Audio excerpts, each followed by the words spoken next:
I find Halloween so interesting as a kind of thing that was culturally imported from the US during my lifetime.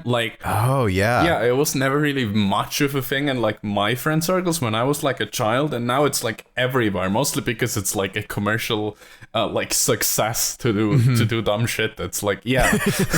And also because everything's even more globalized now. But I do find that interesting how it's fun, but in a way, given how commercial of a event it is, I kind of hope it doesn't get to there. If you know, also because there is other shit here that would have happened during autumn in the past that now kind of just gets overshadowed by consumerism imported from the US. So what are you going for as Halloween? I don't think I'm going anywhere on Halloween. I might be on someone's stream or something. I don't know. I have no plans yet. Brian, any plans? No, probably just sitting at home and crying because I won't have a job anymore. Well, welcome to the club, I guess.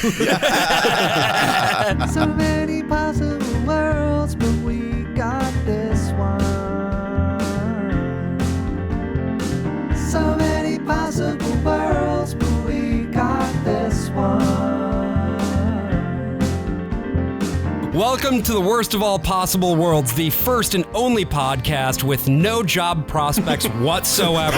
I'm the worst of all possible Joshes. I'm the worst of all possible Brian's. AJ is out this week. He is currently building a gigantic ziggurat in the Arabian desert. He says that he's gonna meet God, and folks, is he going to do it? Well, we'll find out in a couple weeks. And so joining us today is a returning guest, somebody who we're very excited to have again. You might know her from leaking the United States government no-fly list, or just from being a tiny kitten in real life. It is, of course, the one, the only, Maia, Arson, Crimew. Welcome to the show. Yeah, hi, I'm glad to be here again. I still am pretty convinced that HA is a myth. I have I have never managed to meet HA in my both times being here now. Yeah, I'm not sure why that is exactly. And he does, of course, send his regards and his regrets. We'll figure this out somehow. But yeah, every week on this show, we do a case study in the pop culture of a dying empire. And this week, we were interested in taking a look at a cyberpunk classic, because we've talked about cyberpunk stuff on this show in the past, both in our Deus Ex episode and, of course, in our Hackers episode, which, Maia, you guested on. And I think it was maybe a couple months that I reached back out to you and was like, hey, we're thinking about maybe talking about a literary classic in the cyberpunk genre, specifically William Gibson's Neuromancer. And you were immediately like, oh, hell yeah, I'm on board. Yeah, this is, I don't know, I've been meaning to finally get into the cyberpunk literature as well, and I was like, yeah, hell yeah. And then it took me until this week to finish reading it. As always, I'm like, we have talked about this for almost half a year at this point. Yeah. And, and I was like, yeah, no, I have to read this for the podcast. I'm not reading this for any other reason. No, I don't know. I'm just so bad with deadlines. I think the reason that we were interested in having you on the show again specifically is, of course, that you having experience with being a hacker and so on, it was very much germane to your interests. And in a little bit, we're going to get into the actual book and sort of how it came about and talking about the plot. But at this point, I was just kind of wondering, first thoughts, first impressions on this book, the experience of reading it. How did it make you feel? What were you thinking? And in general, how did it land for you? I think this is a really good book. And the most interesting thing about it, honestly, to already go ahead with this is that, you can see so much of what this book and also Philip K. Dick started in this era is still everywhere. It's all the tropes, not just in cyberpunk, but it went on to shape the rest of sci-fi as well. I also think it's interesting that Gibson, as someone who had no idea about technology, managed to write so convincingly about what it feels like to be a hacker. Sure. Even if the actual technical things are whatever. No, it's sort of abstracted, right? Into sort of a gloss that still nevertheless finds a specific feel to it. And Brian, I think you have some background about how this book came to be. Yeah, right? yeah. So William Gibson grew up in the American South. He was born in 1948. Very strange story. His dad choked to death at a restaurant when he was a kid. Oh shit! What? Yeah. What? While he was like on he was like a salesman. They moved around a lot, and he was on a business trip and was at a restaurant and just fucking died. That sounds like a fake background story. Someone really like a does. Tumblr post. Like, it's like, well, like, yeah, it's not like he's my baby girl. Like, you don't even like know what he went through as a child. And it's like Justin Bieber or some shit. But like, yes, it's very, very weird. So there was a lot of moving around. He was in the Appalachians most of this time and found a lot of, I guess, solace in reading science fiction. He was a big fan of science fiction. He kind of didn't care about church or school or anything else. He didn't even actually graduate high school until he was 21. And science fiction was his life. That was like the thing that he did, was just went to his room and read sci-fi stories. When he was an adult, the Vietnam War rolled around, and he decided that he was going to dodge the draft by moving to Canada. He never actually got drafted. He mostly just said he dodged the draft to get pussy. Just getting some Canadian strange. So much of this makes so much sense. Right? Read his work alone. He's a Oh my God. He's a true, just like hippie. Apparently, Fucking horn dog. he Yeah, that worked. too. He worked in Toronto's first like head shop, selling bongs and Yeah. so then at some point he starts writing. He stays in Canada. I think he still lives in Canada, and he starts writing stories, and then he starts writing stories that all kind of take place in this techno futuristic world called the Sprawl. So he writes Burning Chrome, which is a short story, and he wrote Johnny Mnemonic in the first couple of years of the 80s. Great pinball machine. Classic pinball machine, Johnny Mnemonic. Much better than the movie. Interesting movie. There's also the like 90s FMV game based on Johnny Mnemonic, which is also like any FMV game, that terrible. actually sounds interesting. It's interesting and very bad. Yeah, no, like that's the thing with FMVs. They're either like surprisingly really good and no one has ever heard of them, or they're really popular and also extremely bad. And Listen, I love both of them. Like, I will Yes, defend they're Mad all Dog great. McCree until my dying fucking day. That game is so funny.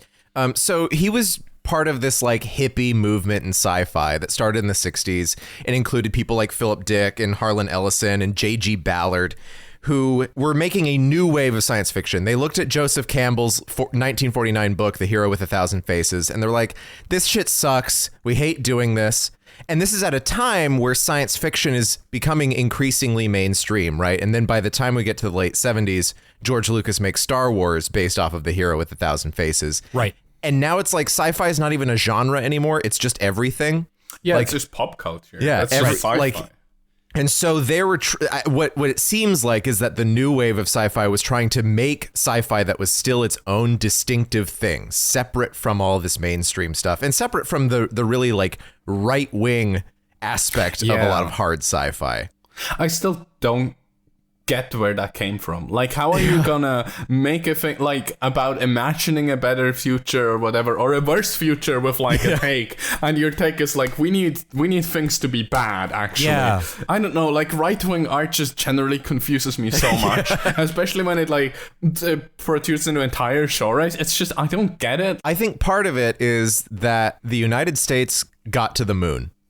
And the United Right. States is a very right-wing country, and it got to like being achieve. thinking of futurism became a right-wing, I guess. Yeah, and that's very, very- anti-Soviet, anti-communist, and it's like we did it. We're the first. We're gonna keep like the Western. We're gonna keep expanding into the stars like we expanded into the West, and killing and subjugating as much as possible. Well, we've talked about this stuff in the past too, like with our The Last of Us episode, right? Yeah. The Last of Us, and especially The Last of Us 2, that these are narratives that are extremely reactionary, that they exist sort of to show that a hierarchy or an order is inherently necessary to ensure like a so-called civilized society. Yeah. And it'll be interesting when we get into talking about the plot of Neuromancer a little bit to get into its politics, or maybe more accurately, its anti-politics, because I'm not sure that it comes down on either side of this. I don't think this book has politics. Yeah. It's just very explicitly doesn't have politics. Well, yeah, Right. I learned that that Gibson was good friends with Timothy Leary, and that's like, oh, okay, that makes sense. That's the guy who said, turn on, tune in, drop out. He was the psychologist of the Beat generation who really also had no politics at all. He was all about the zeitgeist, and it's all aesthetics. I find it interesting how this is a cyberpunk book that defines the genre that manages to be more horny than political. Yeah. Well, you can also trace a line from that guy forward to the many Bay Area tech communes and sort of the capitalist anarchist strain of thought that enabled the development of companies like Apple and, everything else, right? We have to remember too, like this book comes out in 1984.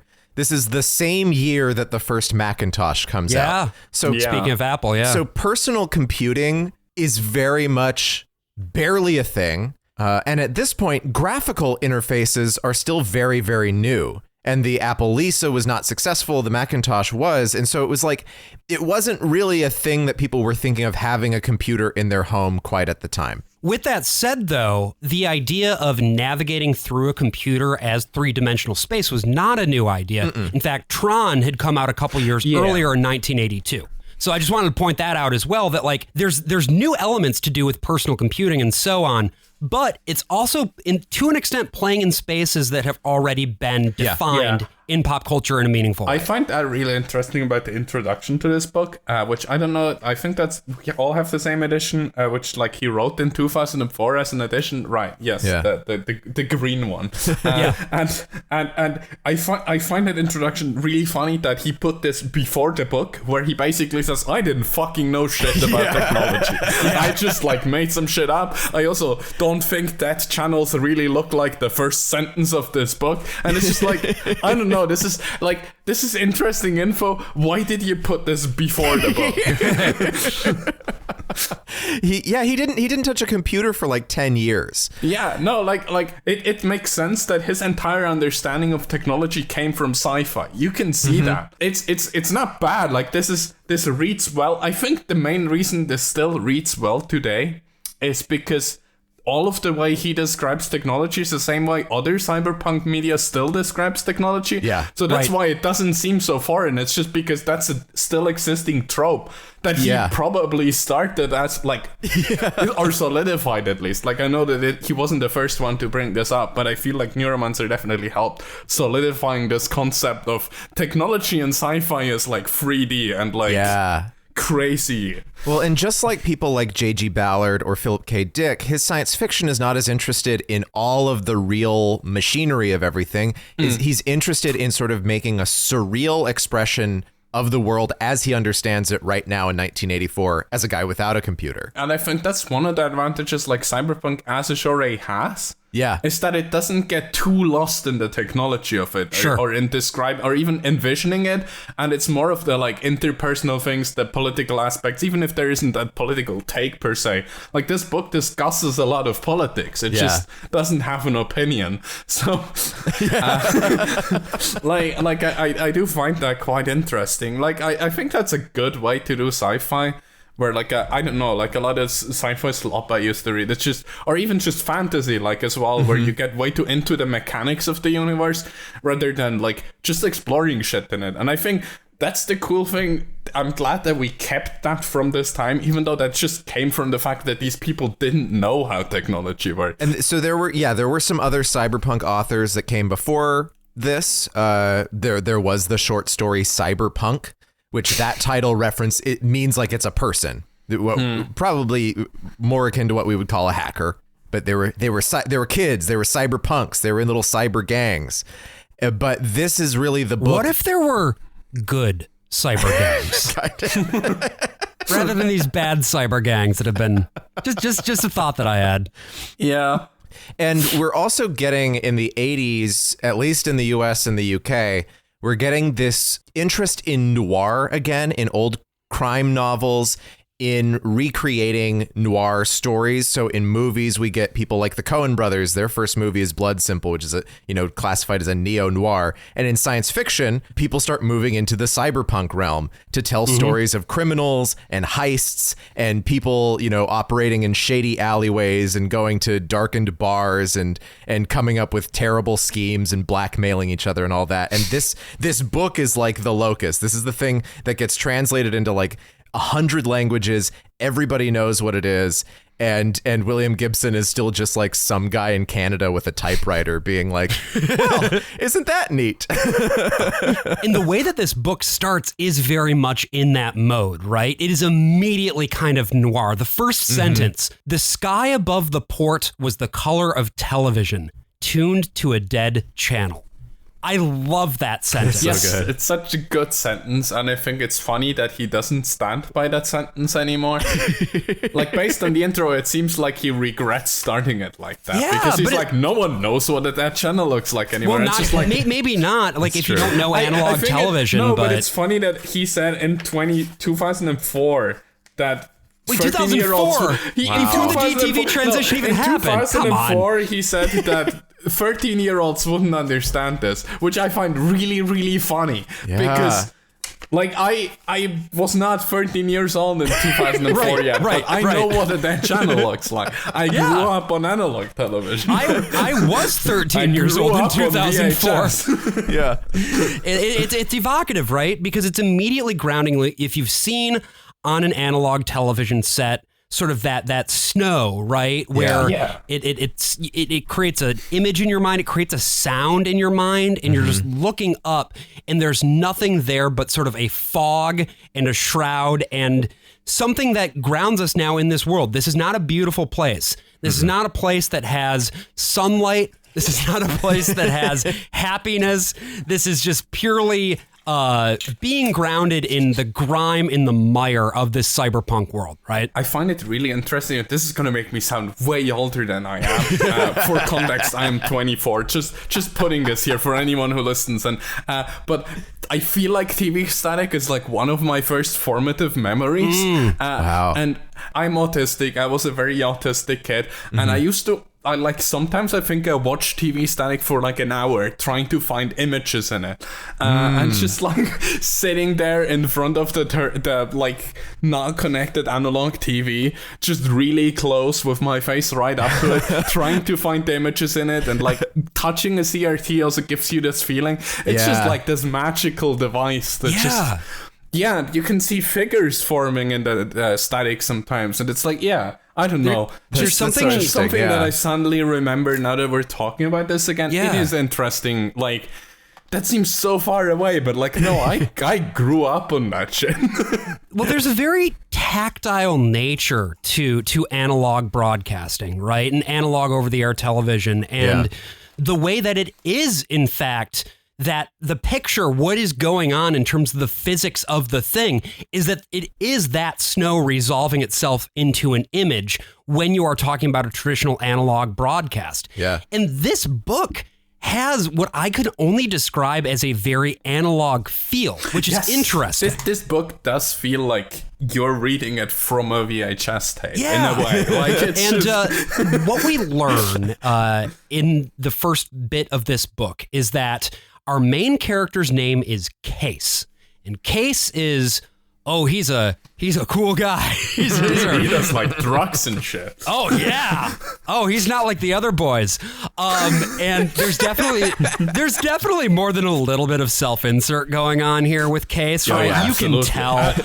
You can the hornier this book gets, the more you can tell that he's writing about himself. It's like, he was so cool, but he wasn't like big and strong and tough like the other guys. He was skinny, but he was cool. And everyone respects him. That's right. He hasn't done anything in like years, but like everyone knows that he's like cool, and he does like game, and he's in the biz. You know, he walks into the bar. Everybody knows his name. The bartender's like, hey, haven't seen you around here in a little while. What are you up to? You know, it really is. And the way that this starts is a scene that you have seen in Cyberpunk a million times.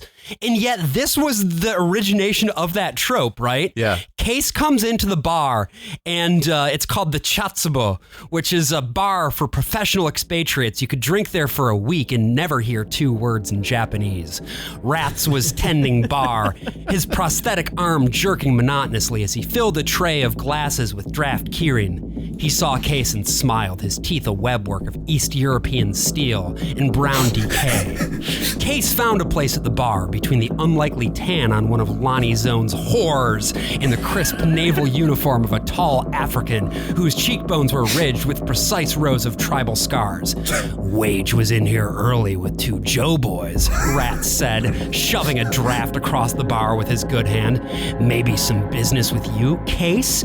Case shrugged. The girl to his right giggled and nudged him. It's got everything. It's got everything It's got you've it ever all! seen in Yes. every cyberpunk story, and it's in the first 3 paragraphs of the book. I'm also curious, actually, is this where the whole, like, Asian trope comes from? Where it's all, like, is this, or did we get that before? I don't know Philip Dick's writing yet, but I guess that's also kind of reflected there, but, like... Yeah, I don't think it's so much of a Philip K. Dick thing, but in the earlier cyberpunk stories, I haven't read those, so I couldn't be able to say for sure if those... I would assume that there was this in North America, at least, there was this big fear that we're on top of the world. There was the fear of Japan because of, like, Right, Sony yeah. and stuff. Yeah. Right. Yep. That was like a whole thing. And that's something that a lot of sci-fi doesn't quite get into until after cyberpunk makes its footprint, is the idea that, society's going to continue forward and different civilizations will be on the upswing. So you'll see maybe like African civilizations that are towards the top of the food chain, and they still have like traditional ways. You see that in Shadowrun series, like Native Americans gather more political power in that world, and especially, of course, the East, whether that's Japan or China or some combination of the two. I do find it interesting how that started with this thing where there is like a real life political ground for why it's all like Japan themed, to where we are now, where people are just like, it's cyberpunk, it needs to be in Japan, and it's just like, it's so weird, like. Yeah, and like even here, it already, like, I read this and I was like, okay, so yeah, this is cyberpunk. We are like in Japan, basically, more or less, kinda. It immediately sets this, like, I feel like that's a big part of what makes this immediately read as cyberpunk. Yes, It's the definitely. fact that, like, the second sentence mentions people talking in Japanese for, like, little reason. Things are named in like Japanese voice, and it's just like, And I think a part of it too is that, as Brian said, at this point Japan was pretty much the economic powerhouse globally in terms of electronics and stuff like that, right? That both the design and the manufacturing side of things were happening in Japan. No wonder this circuit failed. It says made in Japan. What do you mean, Doc? All the best stuff is made in Japan. Unbelievable. That there was this enduring American anxiety about the potential collapse of our technological edge as represented by Japan. And I think it was less to do with anything specifically about Japan or Japanese society or anything like that. Yeah. And it was more just broadly like, oh, we don't want to get owned. And I think that in a technological dystopian future, one way that you can easily show shorthand for that, if you are a typical North American, is to show that America is no longer the prevailing economic powerhouse. Or go as far as Gibson and just make the US not exist and not even mention it in a single sentence. Yeah. And No, I do exactly. think that is one of the coolest things he was entirely dedicated to here. That is like the most political thing he's probably done in the book that most people wouldn't realize if they didn't read the intro, is the US doesn't exist. Yeah. It doesn't even exist in like history. Like people don't bring it up. It's funny because like he describes this as he kind of bet on the wrong side because he knew like either the Soviet Union or the US is eventually going to collapse, and he just assumed the US wouldn't make it. I think that's like It's in the US as depicted in the world of these stories is what you see of anything on that landmass is the sprawl, or it's also called Bama, the Boston, Atlanta metro area. and it's just like the entire East Coast of the United States has now become a gigantic, like, governmentless city that is run entirely by like the free market anarcho-capitalist corporations. I mean, I do also find it interesting in like Ghost in the Shell and whatnot, where we also get this same trope where the US is just like this war zone. Like in the, like that I find actually one of the most interesting like topics in the like Netflix series of Ghost in the Shell. I don't know if either of you have seen it. It's I didn't even know there was the one. SAC 2045. It's 3D animation. The animation I kind of hate. I just watched it because I needed to watch every piece of Ghost in the Shell media to ever exist. I like the plot of it, and it has this whole idea where the US introduced like the US still exists there as like a government, but their whole economy is built on there constantly being war within their country. Sustainable war is like sustainable war. I like so that. yes, in I SSC really like 2045, the US economy and like also the world economy, and AI at one point decided they're gonna do the great economic reset, deleted like all currency and all debt and everything, and from then on the economy was gonna work on sustainable war, which is the idea that there needs to be constantly war happening for the economy to work. And it's kind of like why I actually like this Netflix series, despite the visuals being fucking shit. You get used to them. It's like watchable. It's the fact that they like, the US is like just this war zone, and that's like how the economy works. I just brought that up because it does link back into like this trope Neuromancer starts, where the US per se doesn't exist anymore, but it's this lawless land with an economy based on crime, basically. Yes, exactly. William Gibson is less interested in sort of the macro connection between these governmental or market forces. He's a lot more interested in what does it look like for a guy who is in this situation. And of course, in this book, our guy is, as I was saying, Case, right? And Case, at this bar, he talks to the bartender and he's like, "Oh, Case, you're out doing your thing again." And Case, his whole reason to exist is to basically do crimes, right? Yeah. He is all about having sex and doing crimes in no particular order. Maybe even sex crimes. Who knows? Maybe. We don't know. That will bring that. I mean, that's all, unfortunately also a very common trope in open cyberpunk. question. It's not explicitly portrayed here, but it's not explicitly ruled out either. But basically, Case, his shit has been really fucked up for a while because at one point, he made the mistake as a hacker of stealing from his employer. He'd made the classic mistake, the one he'd sworn he'd never make. He stole from his employers. He kept something for himself and tried to move it through a fence in Amsterdam. He still wasn't sure how it'd been discovered, not that it mattered now. He'd expected to die then, but they only smiled. Of course he was welcome, they told him. Welcome to the money. And he was going to need it, because, still smiling, they were going to make sure he never worked again. Whoa! They damaged his nervous system with a wartime Russian mycotoxin. That I got that first try. Great. Yeah, well done. I can't say heat, but mycotoxin, that's fine. Strapped to a bed in a Memphis hotel, his talent burning out micron by micron, he hallucinated for 30 hours. The damage was minute, subtle, and utterly effective. For Case, who'd lived for the bodiless exaltation of cyberspace, it was the fall. In the bars he'd frequented as a cowboy hotshot, the elite stance involved a certain relaxed contempt for the flesh. The body was meat.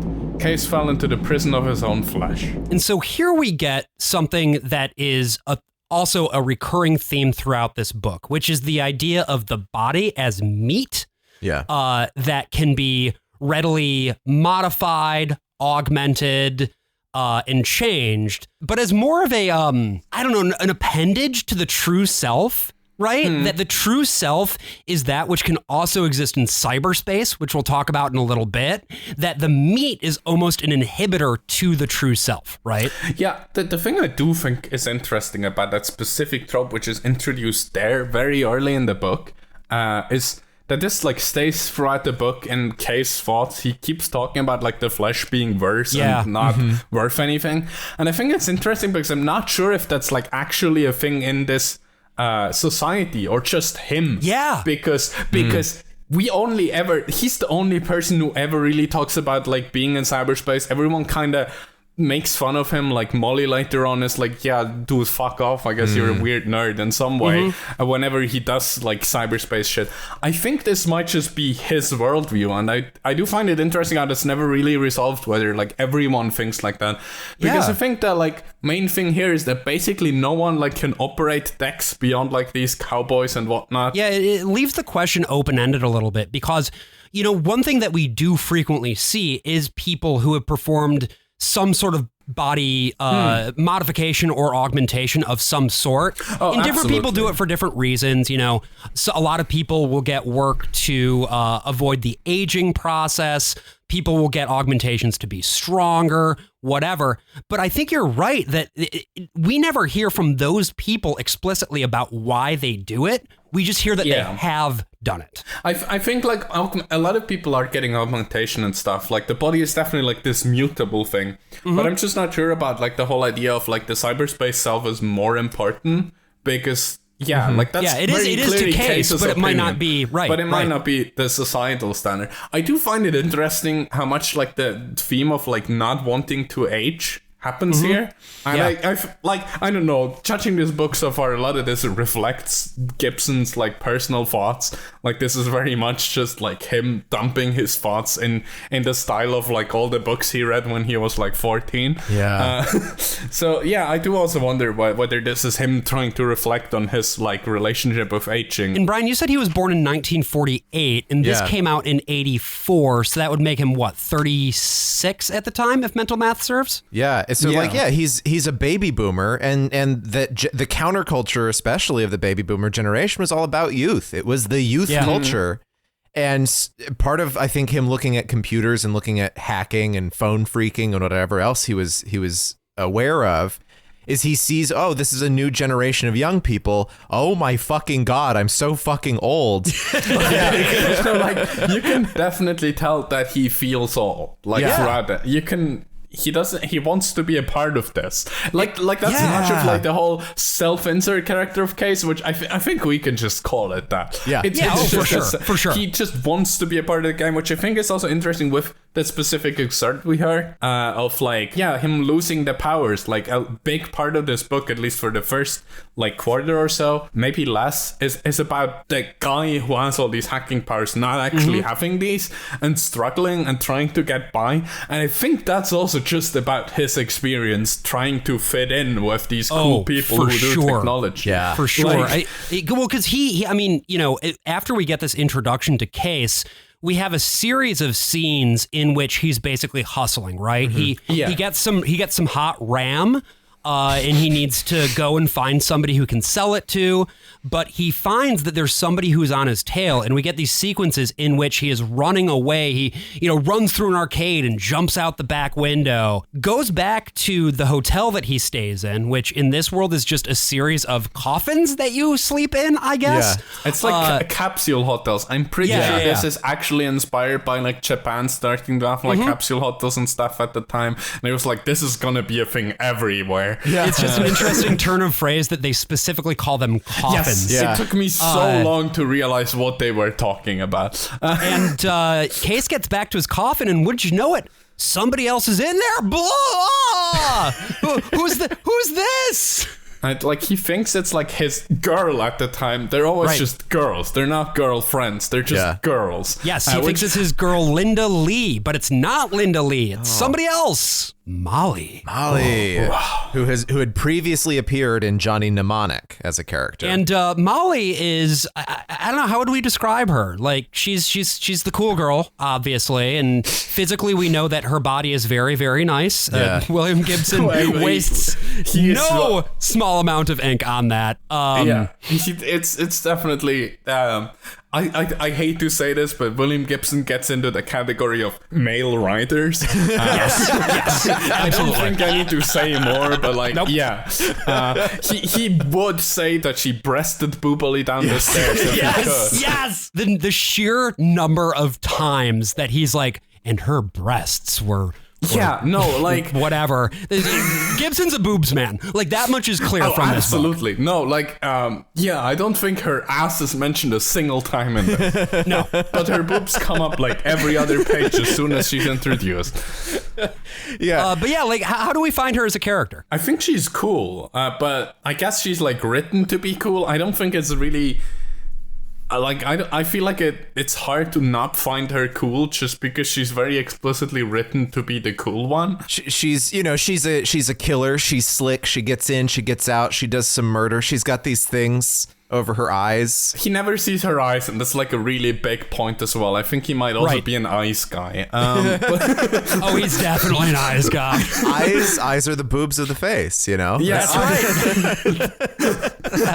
Yeah, no, he does spend a surprising amount of time in this book talking about how her eyes are covered and how he fucking wants to see those eyes. Yeah. And I think that's really interesting. Like, bro, you made yourself that hurt. Like.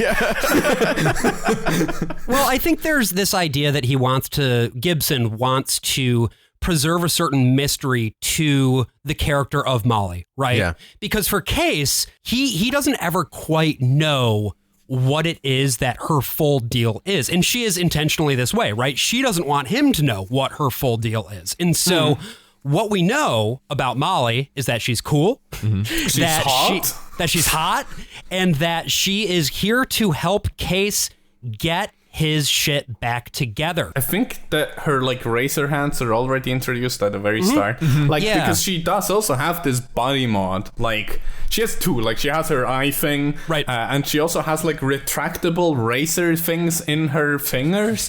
Which is like, I don't know. It's like the hottest way he could have made her a killer. I mean, what it is it's basically, again, it's Adam Jensen's arms, except that rather than having the things on the arms, she has them under her fingers. Yeah. And there is something interesting about the continuity between this and Deus Ex, the newer Deus Ex games. And I was thinking about that a lot. And I was just thinking about, in general, the continuity between this and video games.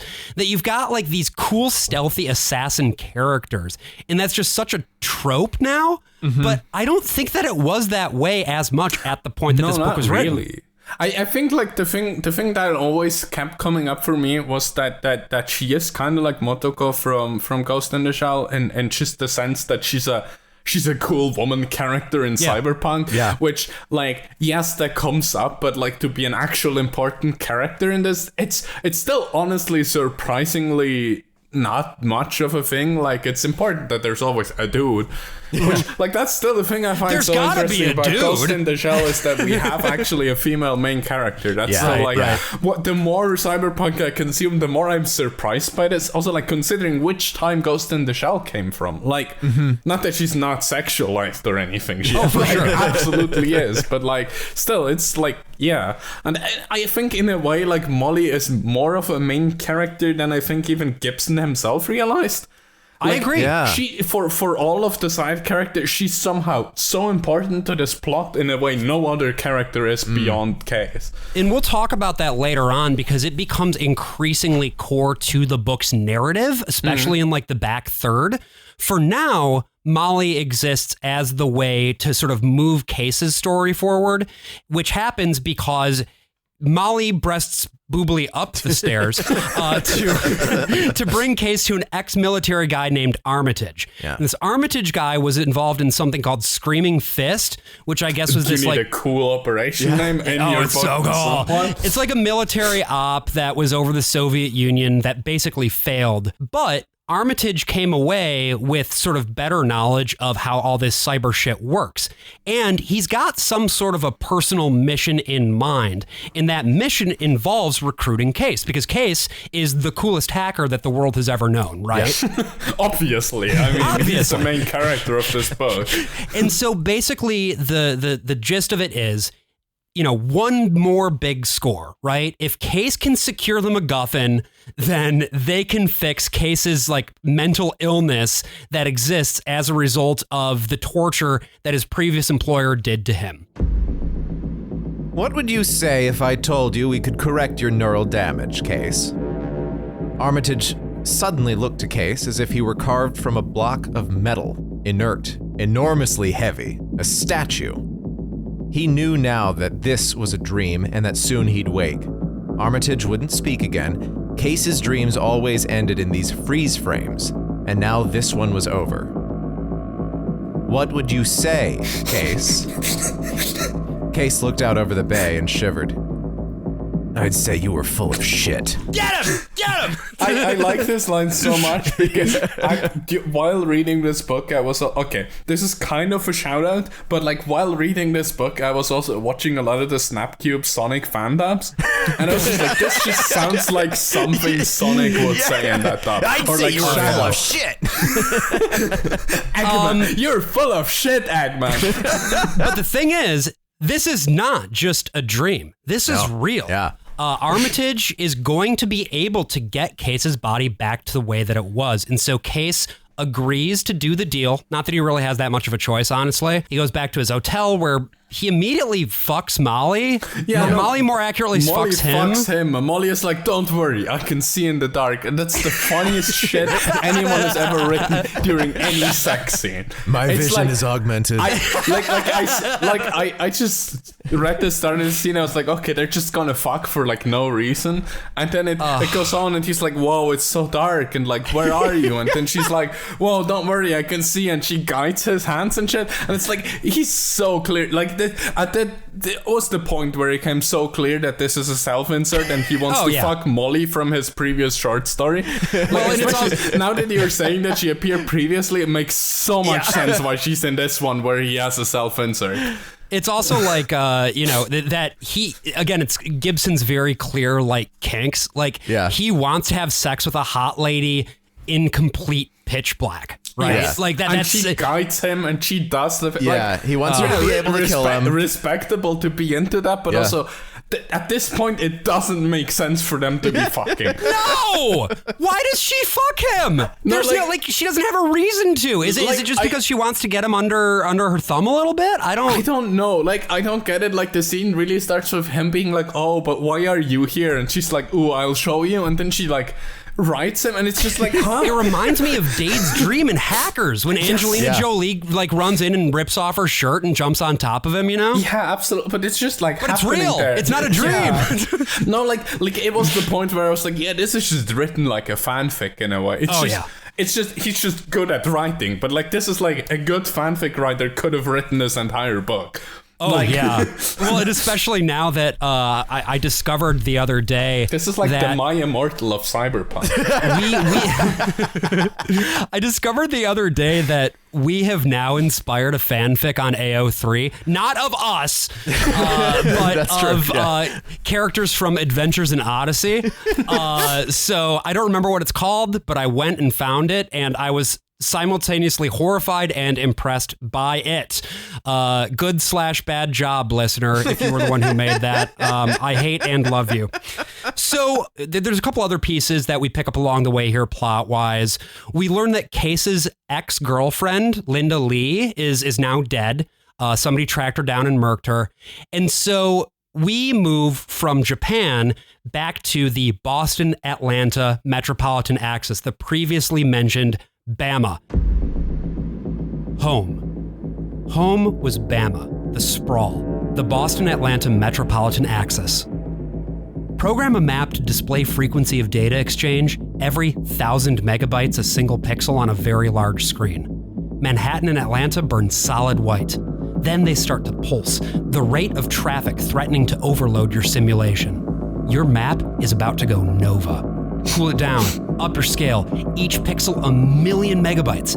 At 100 million megabytes per second, you begin to make out certain blocks in Midtown Manhattan, outlines of 100-year-old industrial parks ringing the old core of Atlanta. That's so much data. Yeah. 100 million megabytes? Surely we will never transmit that much data. Yeah, it's funny how little data this really is.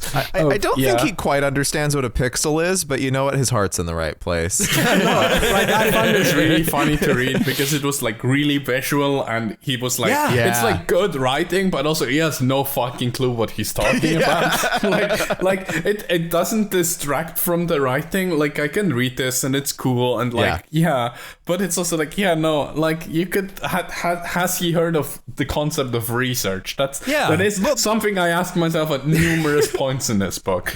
It's like also when he talks about weapons as well, it's like a lot of it is like bro does not like doing research. Like have you ever actually fired a gun like in real life? I don't think so. I mean, he didn't. He dodged the draft. He was a real hero and dodged the draft. And there is this really interesting prediction of like how cities are going to look in the future, sort of by accident, because from that point until now, we've pivoted so much away from sodium street lamps to LEDs, and everything has gone from like orange to like a blue to a white. Generally, he's like surprisingly good at predictions, especially about all the things he doesn't know anything about. Which, I do have to say, this is an impressive book, and it's impressive that it held up so well. Like, I read this and it was like, it doesn't feel wrong that they don't have mobile phones. It doesn't feel wrong that no one knows how to use a computer. It's just like, but at the same time, it's like, he like in a lot of ways, I do feel like him not researching really worked in his favor. Like in the same way I said before, like I feel like if he knew more about things, he would have focused too hard on them being right. Exactly. He's more interested in like images and vibes than lore. And he's good at that. Like he's so good at building vibes. Like you can read this and it's a very visual book. Oh yeah. And even if you don't know what is going on, which will happen, by the way, frequently, you'll reread, like, wait, what just happened? He does still love doing the thing where suddenly there's this entire like 3-page section where every sentence contains a word you've never heard before. And it's like, I have no idea what's going on, but this looks cool. But it's cool because like whatever is going on, you can visualize more or less in your head, and so there's a way that you can see it and feel it. And one great example of that, actually, is what happens when Case jacks into cyberspace for the first time. So just to frame this up here, Case is now fully like in his job, and he had the thing fixed from before, but bad news, now he's got toxic sacs in his body, so he's on another timer. So cyberspace is where Case is an expert.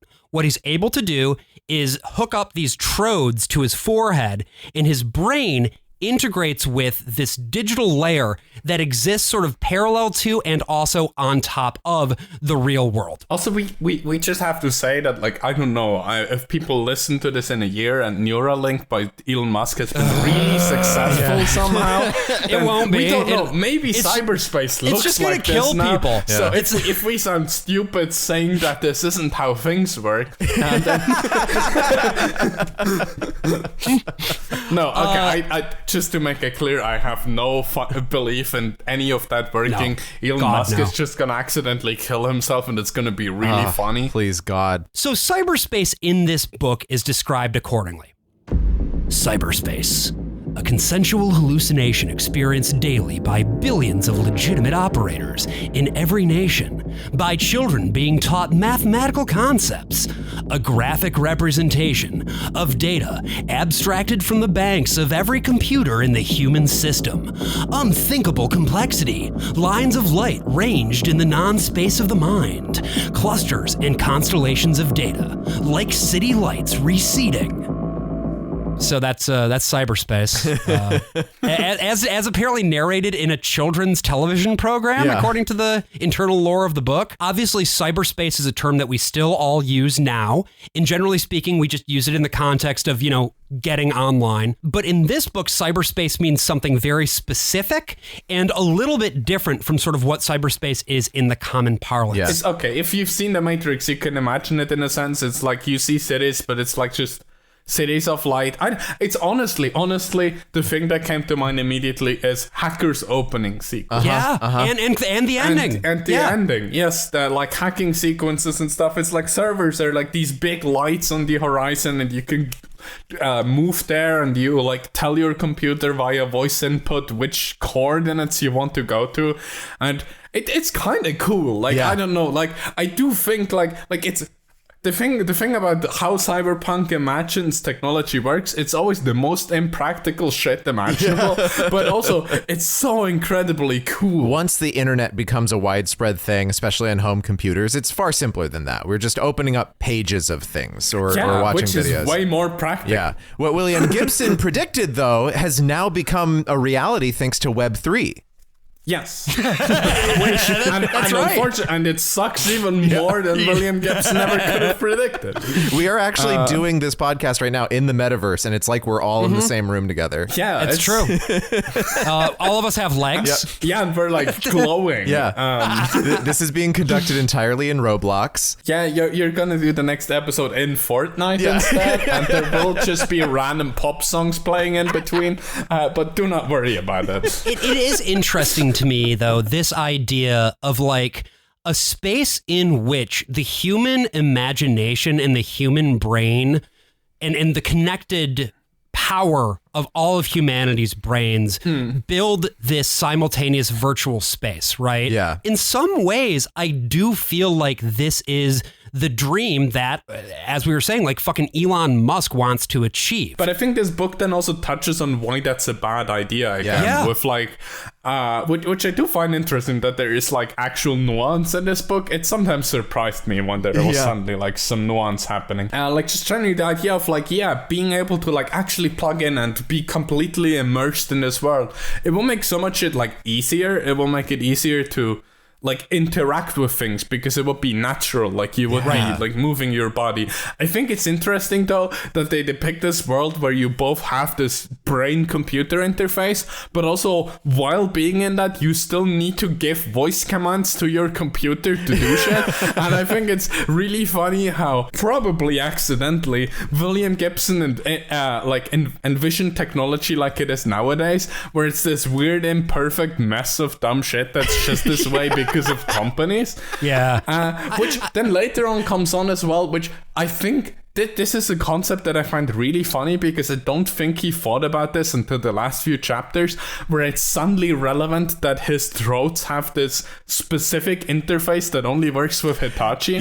And you need adapters and shit. There's a port compatibility issue. Yes, and I think it's interesting that this very explicitly does not come up in this book until the last 3 chapters. I don't think he came up with this idea before that. He just was like, wait, what if there was an issue between different brands? Like, well, because he knows a thing or two about cameras, because you can see when he's talking about people's augmentations, they'll have like Nikon or Zeiss icon lenses in their eyes, things like that. So he's like, I bought a lens once, but it was a Canon lens, and I tried to put it on my Nikon camera, and it didn't fit. Yeah, and potentially he also read about like computers like in this era where there was even more like different, completely incompatible systems. Like things might be IBM PC compatible, but the things between these devices that are IBM PC compatible still weren't compatible. So like, I don't know, I think he like had a good grasp on like that. Probably at least at some point while writing this he might have done some research and found that out. So I have here a description of what it actually looks like the first time in this book that Case manages to jack into cyberspace. He closed his eyes, found the ridged face of the power stud. And in the bloodlit dark behind his eyes, silver phosphenes boiling in from the edge of space, hypnagogic images jerking past him like film compiled from random frames, symbols, figures, faces, a blurred, fragmented mandala of visual information. Please, he prayed, now. A gray disc, the color of Chiba sky. Now. Disc beginning to rotate, faster, becoming a sphere of paler gray, expanding, and flowered for him, fluid neon origami trick, the unfolding of his distanceless home, his country. Transparent 3D chessboard extending to infinity, inner eye opening to the stepped scarlet pyramid of the Eastern Seaboard Fission Authority, burning beyond the green cubes of Mitsubishi Bank of America, and high and very far away he saw the spiral arms of military systems, forever beyond his reach. And somewhere, he was laughing. In a white-painted loft, distant fingers caressing the deck, tears of release streaking his face. So to me, this is when this book is at its absolute best. Yeah. Yes. There are, and we've already talked about how some of the writing gets all the way to downright corny, but this here, so this good. is the good shit. Yeah. It's so visual. It's so good. Like, you can just see this forming in front of your eyes as you read this. These are like the pages I turned the quickest, is like in these sections. And I'm so glad there is more and more of this as the book goes on. It's definitely not the most fast starting book. He really is doing his best to write from the perspective of someone who lives in this world, who like can only understand a gray sky because it looks like TV, who understands what certain buildings look like because it's the Mitsubishi Bank of America, you know, keeping the brands and everyone's sort of locked down. They don't have this expansive view of the world that you might have watching it from the moon or something. You are locked into whatever life that you have had, and you're using the points of reference that you have at your disposal. Yeah. I think this also like shows again how much of like his view of the world, like the world we live in, comes through the lens of having read way too much sci-fi. Yeah. Like this is kind of how he views the world. Like he views it through like explaining it to himself in these ways. And I think that's nice. Like that makes him a good writer for sci-fi, is that he hasn't ever really known anything but the lens of sci-fi. Yeah. And like that's why, like, I don't know, like all the brand names he mentions are actual brands that are relevant at this time. And it like shows so much of like where he does research is the things he knows from sci-fi. And it's like the things that stick out to him when he goes through everyday life. And I think that's what you can really see in these passages. And sort of to another point too, Maia, about what you're saying about how like you can see it unfolding, you know, in front of you. One complaint that people have about this book that is not one that I agree with, but I do want to throw it out there, is that like there's not enough visual information about, for instance, what does the Bank of Mitsubishi of America building look like? Yeah. It's like, I don't care. Yeah. I don't need to know what it looks like to be able to picture it, because I can feel what it looks like. I feel like a lot of that, like, I feel like this book wouldn't be as visual if I hadn't seen as much cyberpunk TV before, as much cyberpunk films.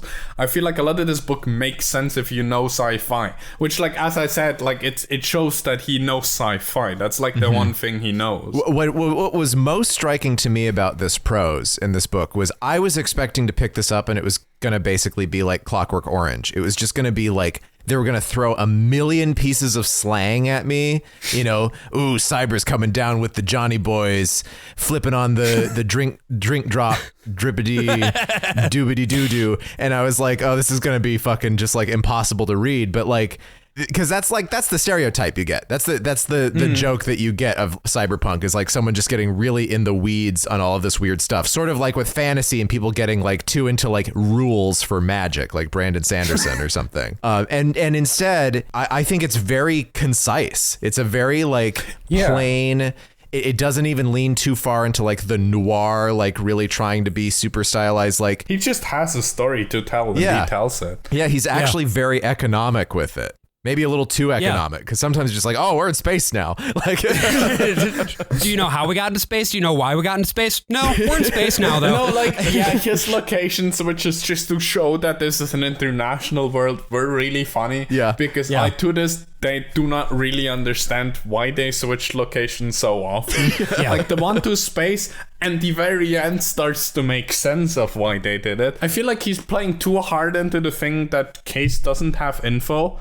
Because Case gets barely any info from Armitage. And I think Gibson plays a little too hard into that and also leaves the reader completely out, and we end up having even less info than Case has. And like, I guess there's like the thing I find interesting about how Case sees all of these location switches is that it seems as if Case was on drugs. But at this point, he's not capable of being on drugs. Right. That was part of the surgery that he gets from Armitage's people. Suddenly, in the end of the book, where he's actually back on drugs, it's like the most lucid he's ever been, which I guess makes sense. Like, he is experiencing withdrawal. He's like in this weird in-between state. But also, it's weird how time for him moves faster when he's not on stimulants, and when he's on stimulants, it's like, that is not my experience as someone who has abused stimulants before. Like, it's something. Yeah, no, speaking as somebody with a severe caffeine addiction who cannot function without said stimulant, and that's a very legal stimulant, by the way, and the legal stimulants are the only ones that I'm going to talk about on this podcast. So hello, FBI. hello, my the CIA. bad. Sorry for bringing them back here. Yeah, it's all right. Listen, feds, we know you, we love you. Give us $5. So the other thing that we learn about here from the cyberspace bit is this idea of stim. Stim in this world is a component of cyberspace where you are able to use your deck, which is the thing that you interface with between the real world and cyberspace, to basically get inside of somebody else's body. If somebody else is broadcasting a stim signal, you are able to then experience what they are experiencing through cyberspace. So the thing that stim is able to do narratively is it's able to show us what is happening to Molly through Case's eyes. Because again, from a narrative perspective, although this is third-person narration, it never leaves Case's perspective. Mm-hmm. You never see what is going on outside of his world. His interiority is entirely constrained to what you are seeing through this narrative. And so when we get the stim situation, he's able to follow along with Molly, this is going to allow us to track what she's doing. Because generally the way that the structure of this book is, once they get up and running, is that Case is going to be in cyberspace hacking, and Molly is going to be in meat space infiltrating. Doing, killing and infiltration and cool spy shit, right? And touching her nipples and while touching her nipple. Him. Absolutely. This is the most revealing bit of why he gets to why he's specifically connected to Molly. And I'm not even gonna. I don't even have a capacity to kink shame here, but this is absolutely another one of William Gibson's so funny. Kinks. I'm just gonna read a little bit here again. Then he keyed the news switch, the abrupt jolt into other flesh. Matrix gone, a wave of sound and color. She was moving through a crowded street, past stalls vending discount software, prices felt penned on sheets of plastic, fragments of music from countless speakers, smells of urine, free monomers, perfume, patties of frying krill. For a few frightened seconds, he fought helplessly to control her body. Then he willed himself into passivity, became the passenger behind her eyes. Oh boy. The glasses didn't seem to cut down the sunlight at all. He wondered if the built-in amps compensated automatically. Blue alphanumerics winked the time low in her left peripheral field. Showing off, he thought. Her body language was disorienting, her style foreign. She seemed continually on the verge of colliding with someone, but people melted out of her way, stepped sideways, made room. How you doing, Case? He heard the words and felt her form them. She slid a hand into her jacket, a fingertip circling a nipple under warm silk. The sensation made him catch his breath. She laughed, but the link was one way. He had no way to reply. It's so absolutely him, like having a kink. Yeah, it's and awesome. Like it's a very respectable kink, and like super duper. It's cool shit. Like it's just really funny how much of this book, even when he's doing narrative, is still very clearly him just wanting to fuck Molly so bad. I hope he knows about vacuum suits. Like that would be a real big deal for him if he doesn't know already. Yeah, Gibson, if you're listening to this episode, like hit us up. We can like give you Bill, my buddy. I know a latex shop in Vancouver. You're going to be very well taken care of. So that is what we will see throughout this book, although not always as horny as this, when we are sort of seeing things that Molly is doing. It's like the only time he was this explicitly horny. Exactly. Yeah. Every time he does like switch to her, he does mention her boobs, but that's just I don't know. Like I do think it's interesting how much it fits Case's characters as well as being very clearly him writing about like the things he wants to see. In terms of what Case sees, because he is continuously flipping sort of between the real world, Molly's stim chip, and his own sort of experience in cyberspace, I want to talk a little bit about how hacking feels in this book, because this is really the core of like what you will probably remember from reading this book is these descriptions. He flipped back. His program had reached the 5th gate. He watched as his icebreaker strobed and shifted in front of him, only faintly aware of his hands playing across the deck, making minor adjustments. Translucent planes of color shuffled like a trick deck. Take a card, he thought. Any card. The gate blurred past. He laughed. The SenseNet eyes had accepted his entry as a routine transfer from the consortium's Los Angeles complex. He was inside. Behind him, viral SAP programs peeled off, meshing with the gate's code fabric, ready to deflect the real Los Angeles data when it arrived. So this is one example of what these hacking sequences look like. And you can sort of hear from this excerpt how it is structured and how you see it, or more accurately, don't see it. That there's descriptions of what is happening, but it doesn't really give you much visual information about what it looks like. It just kind of is like, hey, whatever it is that you're thinking is happening right now visually, that's what's happening. Yeah, it's like it's like always the vision of like flying that comes up. That's like the one visual thing that keeps coming up is like this flying or diving. But yeah, it's not very visual. It also doesn't explain at all what he's doing while hacking. There's nothing goes into that at all. Whatsoever. Yeah, he has a hacking minigame. And this was one of those games where they were like, you know what, the minigame wasn't fun, we're going to take it out. Just press the hack button and hold it for 5 seconds. Yeah, you either just immediately hack a thing or you go brain dead for 5 minutes. That's the two modes of hacking that exist. They keep dying all the time. Yeah.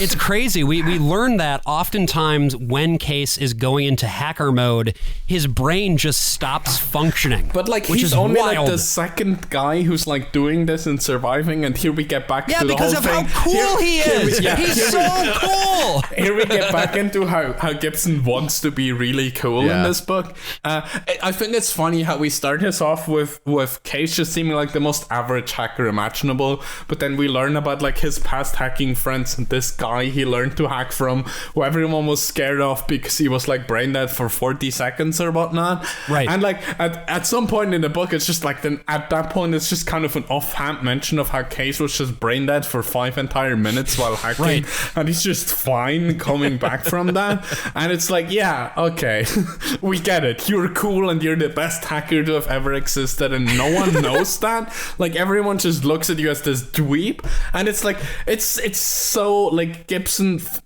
I don't know. You can tell how Gibson is in real life and how he has read too much sci-fi. Sometimes I feel like I can relate to Gibson in the sense of I have at this point seen too much cyberpunk. Yeah. But at least I'm actually a hacker. Like it makes not to throw shade. Like I don't know. I love this book, but well, it's more than a little bit Dade in Hackers. Again, just going back to Hackers, like how when he was 11. He was able to crash 1,507 computer systems, and that was only the beginning of his power. And I think there's something interesting about that. It's just guy, but that's such a common theme in like cyberpunk is, at least like older cyberpunk and some of the newer like things. I know, like Hackers is this weird thing where I think a lot of people wouldn't consider it cyberpunk, but to me it very clearly is. Yeah. Like trope wise, I think it's just not the aesthetics of cyberpunk, but like, it doesn't have the it's not set in the future in the same way, and it's not like in it's not Japan. Yeah, it's not place Japan. It's place New York, and it's also like these hackers are not like lowlifes and thugs and criminals in the way that they are in Neuromancer. Yeah, they're cool, they're good guys. We like them. Here you have a bunch of people who are doing some really fucked up shit, but they're still better than the bad guys, But you know what doesn't happen in Neuromancer? Nobody picks up a floppy disk on a skateboard. Yes. I think that there is, I would say that Neuromancer is a better book than Hackers is a movie. Oh, absolutely. But I do also think that Neuromancer has some issues narratively at its core, where it's like, you need to be willing to put up with a certain amount of specificity there, and you need to be willing to sort of fill in the gaps that were left there. And sometimes it's hard to tell to what extent those gaps are intentional versus what they are not. And I think that hacking is a really good example of that. I'm curious, Maia, like, did you feel like the hacking in this book. Like, obviously, in real life, when you are hacking, you are not seeing, oh, we're getting into the ice and we're looking behind us. I've never taken enough LSD while hacking to know if hacking can feel like this. Okay. It might be worth a try sometime, but no, generally that's not what hacking feels like.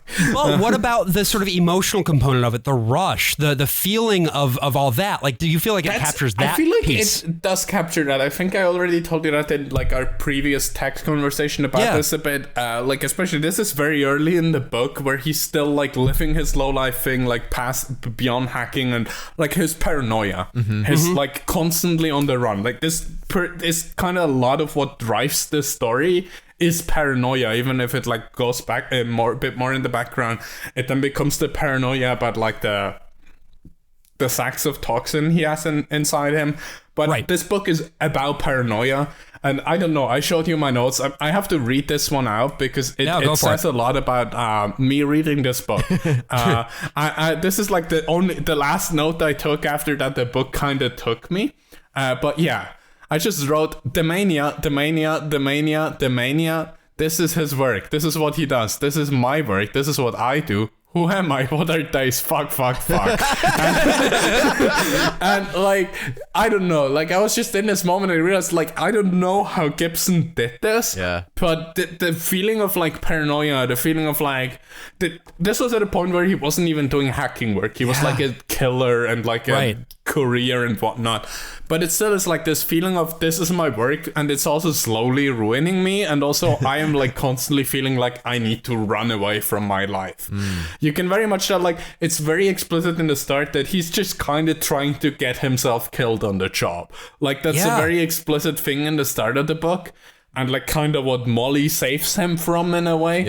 And I think that's interesting because in a lot of ways that's very relatable to someone who like lives this weird criminal life and this weird hacker life. And I do wonder where Gibson got the inspiration from for that, because it's way too well written for someone who hasn't experienced that. But maybe he's also just a really good writer specifically for this topic. But no, I do find it interesting because that's a lot of what like my 2021 was like, the start of 2021 when like the first time I really blew up and around then. Whereas like, I don't know, like a lot of what led up to the point of where I got indicted and where I got raided at home was just this feeling of I'm fucked. I will just keep going until something stops me or I die. I don't fucking know. Like, what else am I gonna do now? Like, it's... And it's this state of knowing that you are, like, past the point of no return and where it feels like the only thing that will stop you is, like, death or prison or something like that. I feel like this book portrays that surprisingly well also throughout the story, and like with all the moments of where suddenly the people he loves around him start dying and you start to notice like, shit, where did my life lead me? Like, where am I? Like, and I think that's really interesting how well that's portrayed. And like, yeah, like even for cyberpunk, like that's a common trope kind of in cyberpunk, but I don't think I've ever seen this laid out in as much of a relatable way as in like Neuromancer. Well, I mean, that pretty, I think, well captures a lot of the feeling here, and we haven't really even gotten to the action. So in our second half, we're going to be talking about how the various pieces of this puzzle sort of come together in Case's life. We're going to talk about we're going to talk about a rogue AI, all sorts of other exciting cyberpunk shit coming your way. So stay tuned for that. Hello, listeners of the Worst of All Possible Worlds podcast. My name is Case. I'm the coolest hacker cyberspace has ever known, and I want to tell you about a dream I keep having. Now, in this dream, I'm reclining in my sleep coffin. Molly, my beloved, she's the coolest hacker girl cyberspace has ever known. She lies beside me, resplendent in temper foam. You might have heard of her. I mean, she's a lot like me, but she has boobs. But here's the weird thing. In this dream, I can't actually see her. I can only see one of her boobs. It bobbles in front of me, the ripest of pears, ideally positioned for me to pick. I clasp it in my hand, run my fingers under its supple curvature, caress it fondly as one would a chinchilla or other small rodent. And as I hold it, I hear it speak. Case, the breast says. Hello. I feel myself jack into cyberspace. And suddenly, it's no longer in my hand. The floor gives out beneath me. I am falling. And as I plummet, I look around me. Through the rapidly dimming sunlight illuminating this chasm from above, I see that it's walled with heaving breasts of all shapes, sizes, and weights. We need you, Case, says the walls, an impossible cacophony of voices swirling through my head. A well of areolae, a nipple panopticon. Join us. I look down at my chest.